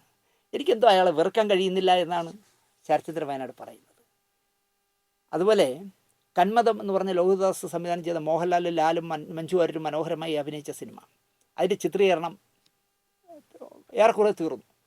അതിൻ്റെ കുറച്ച് ഭാഗങ്ങൾ ലാലും സിദ്ദിഖും ഒക്കെ ആയിട്ടുള്ള കുറച്ച് സീനുകൾ ബോംബെയിൽ ചിത്രീകരിക്കണം. അപ്പോൾ ചെന്നൈയിലാണ് സ്റ്റുഡിയോ വർക്കുകൾ നടക്കുന്നത്. ഈ പടത്തിലും ബ്ലസ്സിയാണ് അസോസിയേറ്റ് ഡയറക്ടർ. ശരചന്ദ്രൻ വയനാടും ഫാസിൽ കാട്ടിങ്കലും ഒക്കെ അസിസ്റ്റന്റ് ഡയറക്ടറായിട്ട് ഈ പടത്തിൽ വർക്ക് ചെയ്യുന്നുണ്ട്.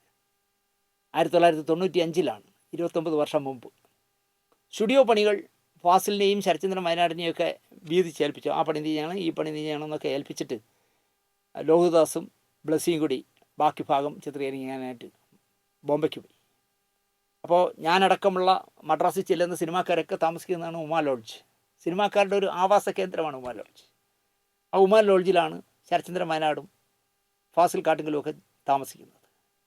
ഒരു രാത്രി അവിടെ വച്ച് ശരചന്ദ്രൻ വയനാട് പാർത്ഥ എന്ന് പറഞ്ഞ ഒരു അന്ധ ഗായകൻ്റെ കഥ ഫാസിൽ കാട്ടിങ്കലിനോട് പറഞ്ഞു. അപ്പോൾ ഈ നമ്മൾ ഷൂട്ടിങ്ങിൽ ഡയലോഗുകളൊക്കെ റെക്കോർഡ് ചെയ്യാൻ അന്ന് ആഗ്രഹമൊന്നുമില്ലെങ്കിൽ ചെറിയ ബജറ്റിലാണ് എടുക്കുന്നതെങ്കിൽ റെക്കോർഡറിൽ റെക്കോർഡ് ചെയ്യാണ് ചെയ്യാറ്.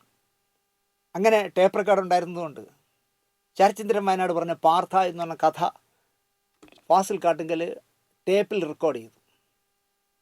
അത് റെക്കോർഡ് ചെയ്ത് മൊത്തം കഥ കേട്ട ശേഷം ഫാസിൽ അതിശയപ്പെട്ട് ഫാസിൽ പറഞ്ഞു, എനിക്ക് ആദ്യമായി സംവിധാനം ചെയ്യാനായിട്ട് ഈ സബ്ജക്റ്റ് നീ എനിക്ക് തരണം, നിനക്ക് ഞാൻ 25,000 രൂപ തരും കഥയ്ക്ക് എന്ന് പറഞ്ഞു.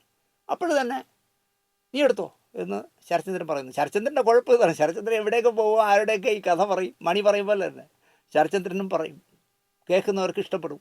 അവർ ചുരണ്ടുവന്ന് ശരചന്ദ്രൻ വിചാരിക്കുന്നില്ല, എന്നെപ്പോലെ തന്നെ നിഷ്കളങ്കനെന്നല്ലേ വിചാരിക്കുന്നത്.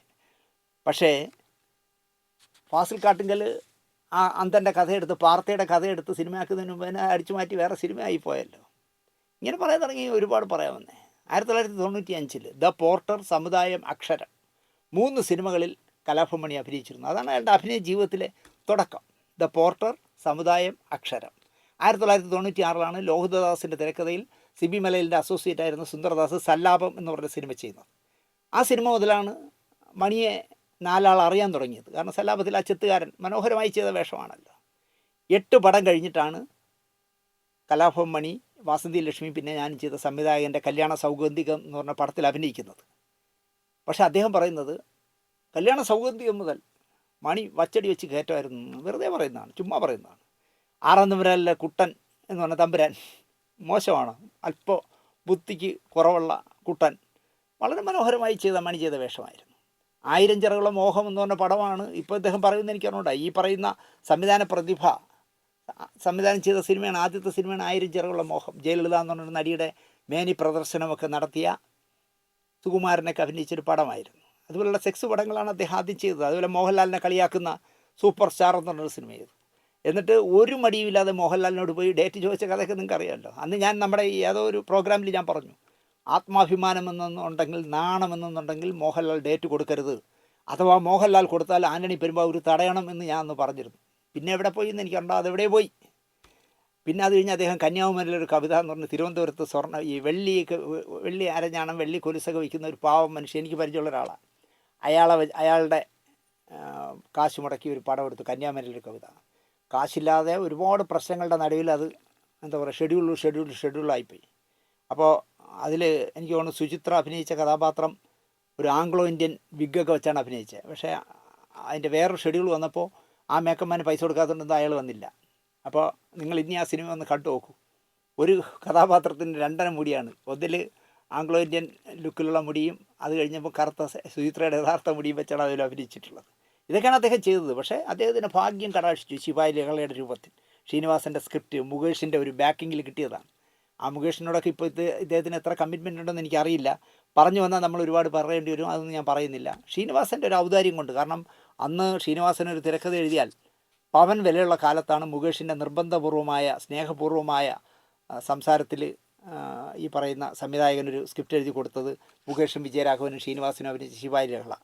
മോഹൻലാൽ മമ്മൂട്ടി ഡേറ്റുകൾ 7 അയലത്ത് പോലും എന്താ പറയുക കിട്ടാത്ത കാലത്ത് ദിലീപിനെയും മണിയും ഒക്കെ നായകനാക്കി വെച്ചാണ് ഇദ്ദേഹം സിനിമ ചെയ്തത്. അത് ഈ ദിലീപിനെയും കലാഭവമണിയും വളർത്താൻ വേണ്ടിയല്ല, വേറെ വമ്പന്മാരുടെ ആരുടെയും താരമൂല്യമുള്ള ഒരാളുടെയും ഡേറ്റ് കിട്ടില്ല, അതുകൊണ്ടാണ് ചെയ്തതെന്നുള്ളതാണ് സത്യം.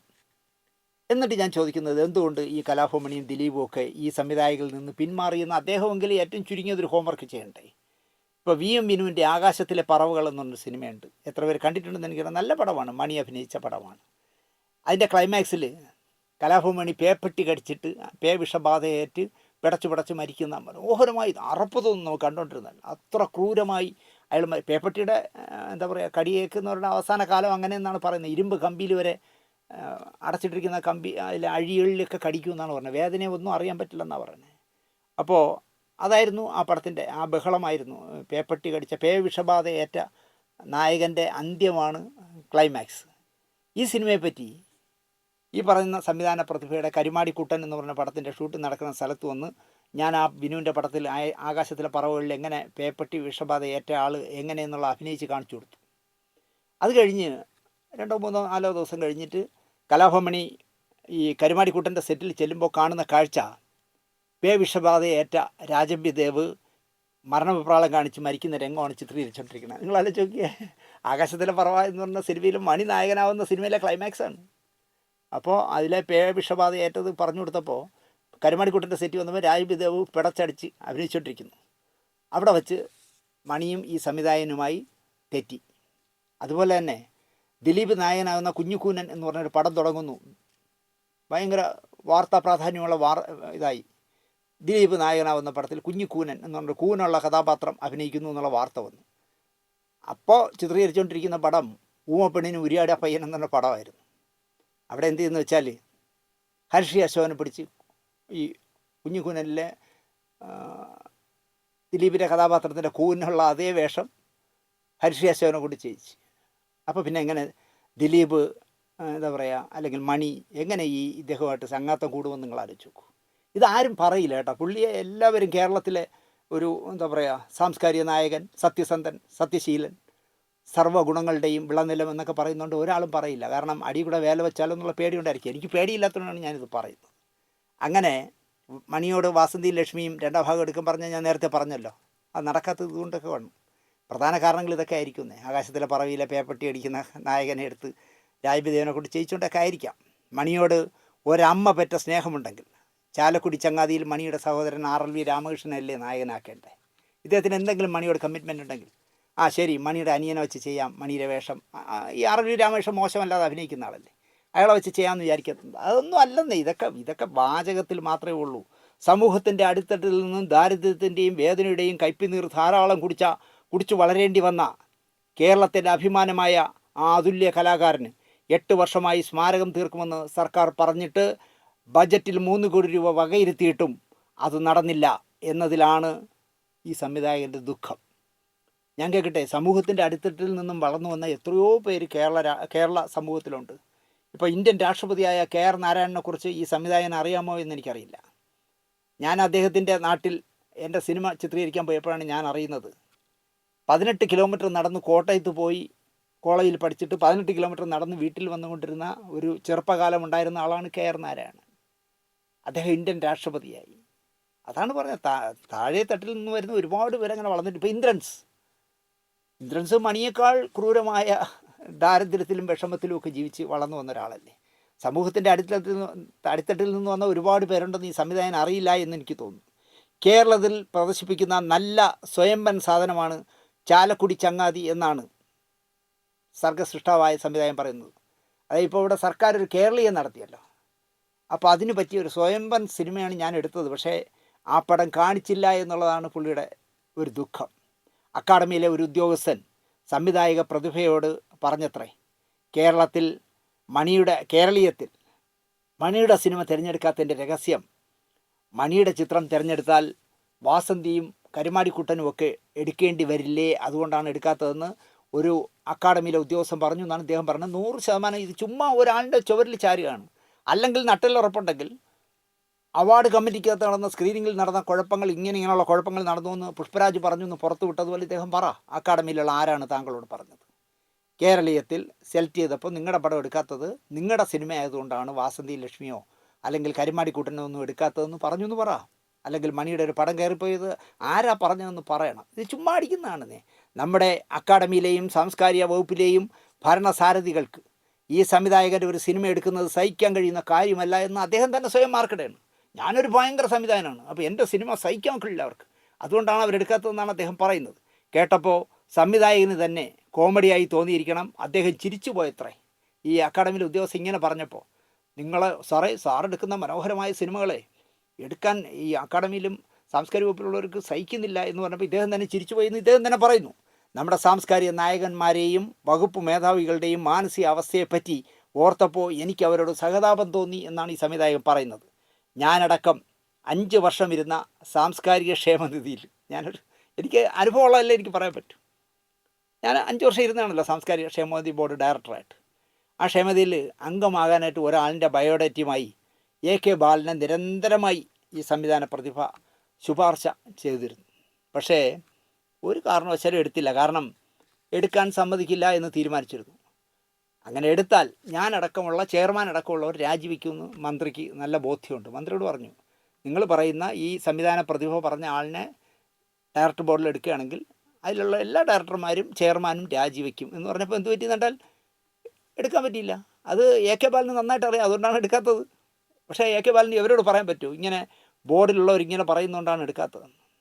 ഒരു കടലാസ് സംഘടനയായി മാറിയതിന് നിങ്ങൾക്കറിയാമായിരിക്കുമല്ലോ, മാറ്റ ഫെഡറേഷൻ എന്ന് പറഞ്ഞ കടലാസ് സംഘടനയ്ക്ക് ഫിലിം ഫെസ്റ്റിവലിൽ ഒരു പവലിയൻ ചോദിച്ചിട്ടും കൊടുത്തില്ല. കാരണം കൊടുത്താൽ സകലമാന സിനിമാ സംഘടനകളും ഫിലിം ഫെസ്റ്റിവലിനെ ബഹിഷ്കരിക്കും. അപ്പോൾ ലൈം ലൈറ്റിൽ നിൽക്കുന്ന ഫിലിം ചേംബർ, അമ്മ, ഫെഫ്ക ഇതുപോലുള്ള സംഘടനകളാണ്, ഫിലിം ക്രിറ്റിക്സ് അസോസിയേഷൻ ഇതുപോലുള്ള സംഘടന, മലയാളം ടെലിവിഷൻ ഫെറ്റേണിറ്റി ഇതുപോലുള്ള സംഘടനകളെയാണ് അവിടെ ഇരുത്തേണ്ടതോ അല്ലോ ഈ കടലാസ് സംഘടനയ്ക്ക് അവിടെ വന്നിരുന്ന് വാചകം അടിക്കാനായിട്ടൊരു പവലിയൻ കൊടുക്കണമെന്ന് ആലോചിച്ചാൽ AK ബാലൻ വിചാരിച്ച് കൊടുക്കേണ്ടതെന്ന്. ബാക്കിയുള്ളവരല്ലേ ആവശ്യം. ഇത് വാസ്തവത്തിൽ ഇതവർ മനസ്സിലാക്കുന്നില്ല എന്നുള്ളതാണ് സത്യം. ഏതു സാംസ്കാരിക തമ്പുരാക്കന്മാർ തഴിഞ്ഞാലും കേരളത്തിലെ സാധാരണ ജനതയുടെ മനസ്സിൽ ഇത്രയേറെ സ്വാധീനം ചെലുത്തിയ ഒരു കലാകാരൻ മണിയെപ്പോലെ ആരുമില്ല എന്ന് അദ്ദേഹം പറയുന്നു. അത് സത്യം. മണിയെപ്പോലെ കേരളീയ മനസ്സിൽ പെട്ടെന്ന് ഇടം നേടിയ വേറൊരു കലാകാരനില്ല എന്ന് തന്നെ പറയാം. അതിലും വലിയ ആദരവുണ്ടോ എന്നാണ് സംസ്കാര സമ്പന്നരും സത്യസന്ധരുമായ സംവിധായകൻ ചോദിക്കുന്നത്. അതുപോലെ മണിക്ക് മുഴുവൻ പുള്ളി വാങ്ങിച്ചു കൊടുത്തോലെയാണ് പറയണത്. എല്ലാ സംസ്കാര സമ്പന്നരും ആദർശധീരരും ഒക്കെ ആലോചിക്കണമെന്നാണ് അദ്ദേഹം പറയുന്നത്. അതിലിപ്പോൾ മണി മാത്രമല്ല സംവിധായകൻ. ഞാൻ കേൾക്കട്ടെ, ഞാനൊരൊറ്റ കാര്യം കേൾക്കാം. മണി മാത്രമാണോ കേരളത്തിലെ പ്രേക്ഷക മനസ്സിൽ ഇടം നേടിയ കലാകാരനായിട്ടുള്ളത്? അല്ല. ഇപ്പോൾ സത്യമാഷ് മരിച്ചിട്ട് 53 വർഷമായി. 53 വർഷം കഴിഞ്ഞു. മലയാളികൾ അദ്ദേഹത്തിനെ മറന്നിട്ടേ ഇല്ല. ഇപ്പോഴും മിമിക്രിക്കാരന്മാരുടെ ഒരു കൊയ്ത്തെന്ന് പറഞ്ഞ സത്യമാഷിനെ കാണിക്കപ്പെടില്ലേ. കാരണം ജനത്തിന് അത്ര ഇഷ്ടമാണ് സത്യമാഷിനെ. മരിക്കുമ്പോൾ 59 വയസ്സായിരുന്നു സത്യമാഷിന്. അദ്ദേഹം മരിച്ചിട്ട് 53 വർഷമായി. ഇപ്പോഴും സത്യമാഷ് അദ്ദേഹം മരിക്കുമ്പോൾ കേരളത്തിൽ ജനിച്ചിട്ടില്ലാത്തവർ പോലും അദ്ദേഹത്തെ ആരാധനയോടെ കാണുന്നു. പ്രേം നസീർ അദ്ദേഹം മരിച്ചിട്ട് 35 വർഷമായി. മരിക്കുമ്പോൾ 63 വയസ്സ് അദ്ദേഹത്തിനുണ്ടായിരുന്നു. നസീർ സാറിനെ ഒരു പ്രാവശ്യമെങ്കിലും ഓർക്കാത്ത മലയാളികൾ ഉണ്ടാവുമോ എന്ന് ചോദിച്ചാൽ ഞാൻ പറയില്ല. ലോകത്തെവിടെയുള്ള മലയാളിയും നസീർ സാറിനെ ഓർക്കാതിരിക്കും. അതുപോലെ 43-ാം വയസ്സിലാണ് പ്രിയപ്പെട്ട ജയൻ വിട പറഞ്ഞത്. അദ്ദേഹം മരിച്ചിട്ട് 44 വർഷമായി. ഇന്നും ആ നടൻ ജനപ്രിയനല്ലേ. കലാഭവൻ മാത്രമല്ല സംവിധായക, ഈ പറഞ്ഞ സത്യമാഷും നസീർ സാറും ജയേട്ടനും ഒക്കെ മലയാളിയുടെ മനസ്സിലുണ്ട്. അത് വേണ്ട, കൂടുതലെന്തിനു പറയണം. 21-ാമത്തെ വയസ്സിലല്ലേ, 21 വയസ്സുള്ളപ്പോഴാണ് വിജയശ്രീ ആത്മഹത്യ ചെയ്യുന്നത്. വിജയശ്രീ മരിച്ചിട്ട് 59 വർഷമായി. നിങ്ങൾ ആലോചിച്ച് നോക്കിയേ, 50 വർഷമായി. അപ്പോൾ ഇപ്പോൾ അവർ ജീവിച്ചിരുന്നെങ്കിൽ അവർക്ക് 71 വയസ്സായിരുന്നു. ഞാൻ കേൾക്കട്ടെ, വിജയശ്രീയെ എന്താ പറയുക, സിനിമയിൽ പോലും ചുരുക്കം കണ്ടിട്ടുള്ള ആളുകളെ ഉണ്ടാവുള്ളൂ. ഇപ്പോഴത്തെ പുതിയ ജനറേഷനിൽ. പക്ഷെ അവർക്ക് പോലും വിജയശ്രീ എന്നുള്ള നടിയെ അറിയാം, കാരണം അത്രയും ഇഷ്ടമാണ് അവരെ. അപ്പോൾ നമ്മൾ ഒരാളെ പറയാൻ വേണ്ടി ഇങ്ങനെ പൊക്കിവിട്ട് അവൻ്റെ കലാഭവമണിയുടെ ഒരു നിഴലിൽ നിന്നുകൊണ്ട് ആളാകാം എന്ന് വിചാരിക്കേണ്ട. കാരണം ഇവരെയൊക്കെ ഈ പറഞ്ഞ വിജയശ്രീ അടക്കമുള്ള ഒരുപാട് പേരെ മലയാളി സ്നേഹത്തോടെ തന്നെയാണ് കാണുന്നത്. ആടിയും പാടിയും അടികൂടിയും ചിരിപ്പിച്ചും ജീവിച്ച മണിയെയും മലയാളിക്ക് ഇഷ്ടമാണ്. അതാണ് കലാകാരന്മാർക്ക് കിട്ടുന്ന യഥാർത്ഥ സ്നേഹമെന്ന് ഈ സംവിധായകൻ അടുത്ത വർഷം മണിയുടെ ചരമവാർഷികം ആഘോഷിക്കുന്ന സമയത്തെങ്കിലും ഓർക്കട്ടെ എന്നാണ് എനിക്ക് പറയാനുള്ളത്.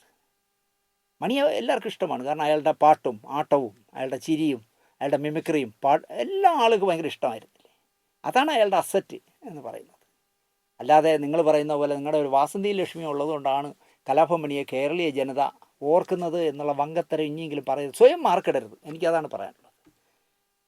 എന്തായാലും എന്താ പറയുക, ഈ സംവിധാന പ്രതിഭയെക്കുറിച്ച് നമ്മുടെ ചാനലിൽ ഇനി പറയില്ല എന്ന് തീരുമാനിച്ചിരുന്ന ആളാണ് ഞാൻ. കാരണം എനിക്ക് അയാളെ അത്രയും ഞാൻ വെറുക്കുന്നു. നമ്മൾ സത്യസന്ധമായി ഒരു നിർമ്മാതാവിനെ പറ്റിച്ച കഥ പറഞ്ഞപ്പോൾ ഇയാൾ സൈബർ സെല്ല് വഴി CPIയുടെ ഏതോ ഒരു മന്ത്രിയെ പിടിച്ച് നമ്മുടെ ചാനലിനെ നശിപ്പിച്ച അന്ന് ഞാനൊരു തീരുമാനം എടുത്ത, ഇയാളെപ്പറ്റി ഇനി പറയാൻ പാടില്ല. ദുഷ്ടനെ കണ്ട ദൂരെ ദൂരെ എന്ന് എൻ്റെ അമ്മ പഠിപ്പിച്ചതുപോലെ ഈ മനുഷ്യനെക്കുറിച്ച് ഇനി പറയണ്ട. കാരണം അയാൾ പാപം ക്രൂരൻ എന്നൊക്കെ പറയുന്ന പോലെ ഒരാളാണ്. കാണുമ്പോൾ ഭയങ്കര രസമായിട്ട് വിഗും റോസ് പൗഡറും ഒക്കെ അടിച്ച് കണ്ണൊക്കെ ഉരുട്ടിയിരുന്ന് കുഞ്ഞെ മോനെ മോളെ മക്കളെ എന്നൊക്കെ വിളിച്ച് ഇങ്ങനെ സംസാരിക്കും. ഭയങ്കര ജനാധിപത്യമൊക്കെ പറയും. നേരെ മറിച്ച് പ്രവൃത്തിയിലെന്ന് പറഞ്ഞാൽ ഒരു സിനിമാക്കാരൻ കാണിക്കുന്ന എല്ലാ കൊള്ളരുതായ്മയും കയ്യിലുള്ള ആളാണെന്ന് എനിക്ക് തെളിവുണ്ട്, അല്ലെങ്കിൽ സിനിമാ സമൂഹത്തിന് തെളിവുണ്ട്. അതുകൊണ്ടാണല്ലോ മാറ്റ ഫെഡറേഷൻ നിലംപരിശായി പോവുകയും ഫെഫ്ക ഉദയുകയും ചെയ്തത്. പക്ഷേ ഫെഫ്കയുടെ കാര്യം ഞാൻ നേരത്തെ പറഞ്ഞു. ഈ പറഞ്ഞ മാറ്റയുടെ തലവനായിരുന്ന ആളിൻ്റെ 10 ഇരട്ടി തെമ്മാടിത്തരങ്ങളാണ് ഓരോ ദിവസവും ഇപ്പോൾ ഫെഫ്കയുടെ തലപ്പത്തിരിക്കുന്നവൻ കാണിക്കുന്നതെന്ന് പറയുമ്പോൾ ആരെ നമ്പാനല്ലേ. ഞാൻ ശരത്ചന്ദ്രൻ വയനാടിനെ പറഞ്ഞ പോലെ മണിയെ പറഞ്ഞ പോലെ ഞാനും ഒരു പൊട്ടനാണെന്നേ. നമ്മൾ ഈ കാണുന്നവരെയൊക്കെ അങ്ങ് വിശ്വസിക്കും, കണ്ണടച്ച് വിശ്വസിക്കും. ഇവനൊക്കെ നമ്മളെ ഏണിയാക്കുകയാണെന്ന് വിചാരിക്കുകയില്ല. ഞാൻ കൂടുതൽ പറയുന്നില്ല, കാരണം എൻ്റെ പേരിൽ ഇപ്പോൾ ഒരു മാനനഷ്ട കേസ് കൊടുത്തിരിക്കുകയാണ് മാനമുള്ള മനുഷ്യൻ. നോക്കാം, ഞാൻ എന്തായാലും അയാളെ വിളിച്ചു, അയ്യോ എന്നെ സഹായിക്കണേ, എറണാകുളത്ത് വന്ന് കേസ് പറയാനുള്ള പാങ്ങില്ലേ, നിങ്ങളെപ്പറ്റി ഇനി ഒന്നും പറയില്ലേ എന്നൊന്നും എനിക്ക് പറയാൻ വയ്യ. ഞാൻ കേസുമായിട്ട് തന്നെ മുമ്പോട്ട് പോവാം. അത് തെളിയിക്കാനുള്ള അല്ലെങ്കിൽ സാക്ഷി പറയാനുള്ള ആളുകൾ എൻ്റെ ഇഷ്ടം പോലെ ഉണ്ട്. കോടതിയിൽ നിർത്തി വേർപ്പിക്കാൻ പറ്റുന്ന സാക്ഷികൾ പറയാൻ പറ്റിയ ആളുകൾ എൻ്റെ ഉണ്ട്. ഞാനതിൽ പറയാം, കോടതി പറയാം. അപ്പോൾ ഇദ്ദേഹം ഇപ്പോൾ കൊടുത്തിരിക്കുന്ന മാനനഷ്ട കേസിൻ്റെ കഥ അവിടെ ഒന്ന് പൊളിച്ചെടുക്കാം. അല്ലെങ്കിൽ ആ മാനനഷ്ട കേസിൻ്റെ കഥ ക്ലൈമാക്സിലെത്തുമ്പോൾ ഞാനൊരു പുസ്തകവും കൂടെ കൊണ്ടുപോകാം. ആ പുസ്തകത്തിൽ 6ാം ചാപ്റ്ററൊക്കെ കൊണ്ടുവന്ന് വായിച്ച് കേൾപ്പിച്ചു കൊടുക്കാം. ഞാനൊരു നല്ല വക്കീലിനെയൊക്കെ നോക്കി വെച്ചിട്ടുണ്ട്, നോക്കാം. അപ്പോൾ എന്തായാലും കലാഭവമണിയെ മുന്നിൽ നിർത്തിക്കൊണ്ട് പ്രിയപ്പെട്ട, ഒരു കാലത്ത് എനിക്ക് പ്രിയപ്പെട്ടതായിരുന്ന സംവിധായക, നിങ്ങളിങ്ങനെ വർഷാവർഷം മണിയുടെ ചരമവാർഷികം വരുമ്പോൾ എന്താ പറയുക, ഭരണകൂടത്തെയും സാംസ്കാരിക പ്രവർത്തകരെയും സിനിമാക്കാരെയും ഇങ്ങനെ ചീത്ത വിളിക്കേണ്ട. മണിക്ക് അർഹമായ എന്താ പറയുക എല്ലാ സ്നേഹവും ബഹുമാനവും മലയാളി നൽകിയിട്ടുണ്ട്. അത് ഇനി തുടർന്നും മലയാളി ജീവിച്ചിരിക്കുന്നിടത്തോളം കാലം മണിക്ക് കിട്ടും. ഇത് പറയുമ്പോഴും ഞാൻ പറയുന്നു, ഒരു മനുഷ്യൻ ഒരു പെട്ടെന്ന് വളർന്നാലുണ്ടാകാവുന്ന എന്തെല്ലാം കുഴപ്പങ്ങൾ കാണിക്കാമോ അതെല്ലാം മണി കാണിച്ചിട്ടുണ്ട് എന്ന് ഞാൻ മുൻപ് പല എപ്പിസോഡും ചെയ്തിട്ടുണ്ട്. പാട്ടെഴുത്തുകാരെ പറ്റിച്ച കഥ അടക്കം. അതുകൊണ്ട് ഒരു ദൈവമാക്കി മാറ്റേണ്ട മണിയെ. മണി ഒരു പച്ചയായ മനുഷ്യനായിരുന്നു.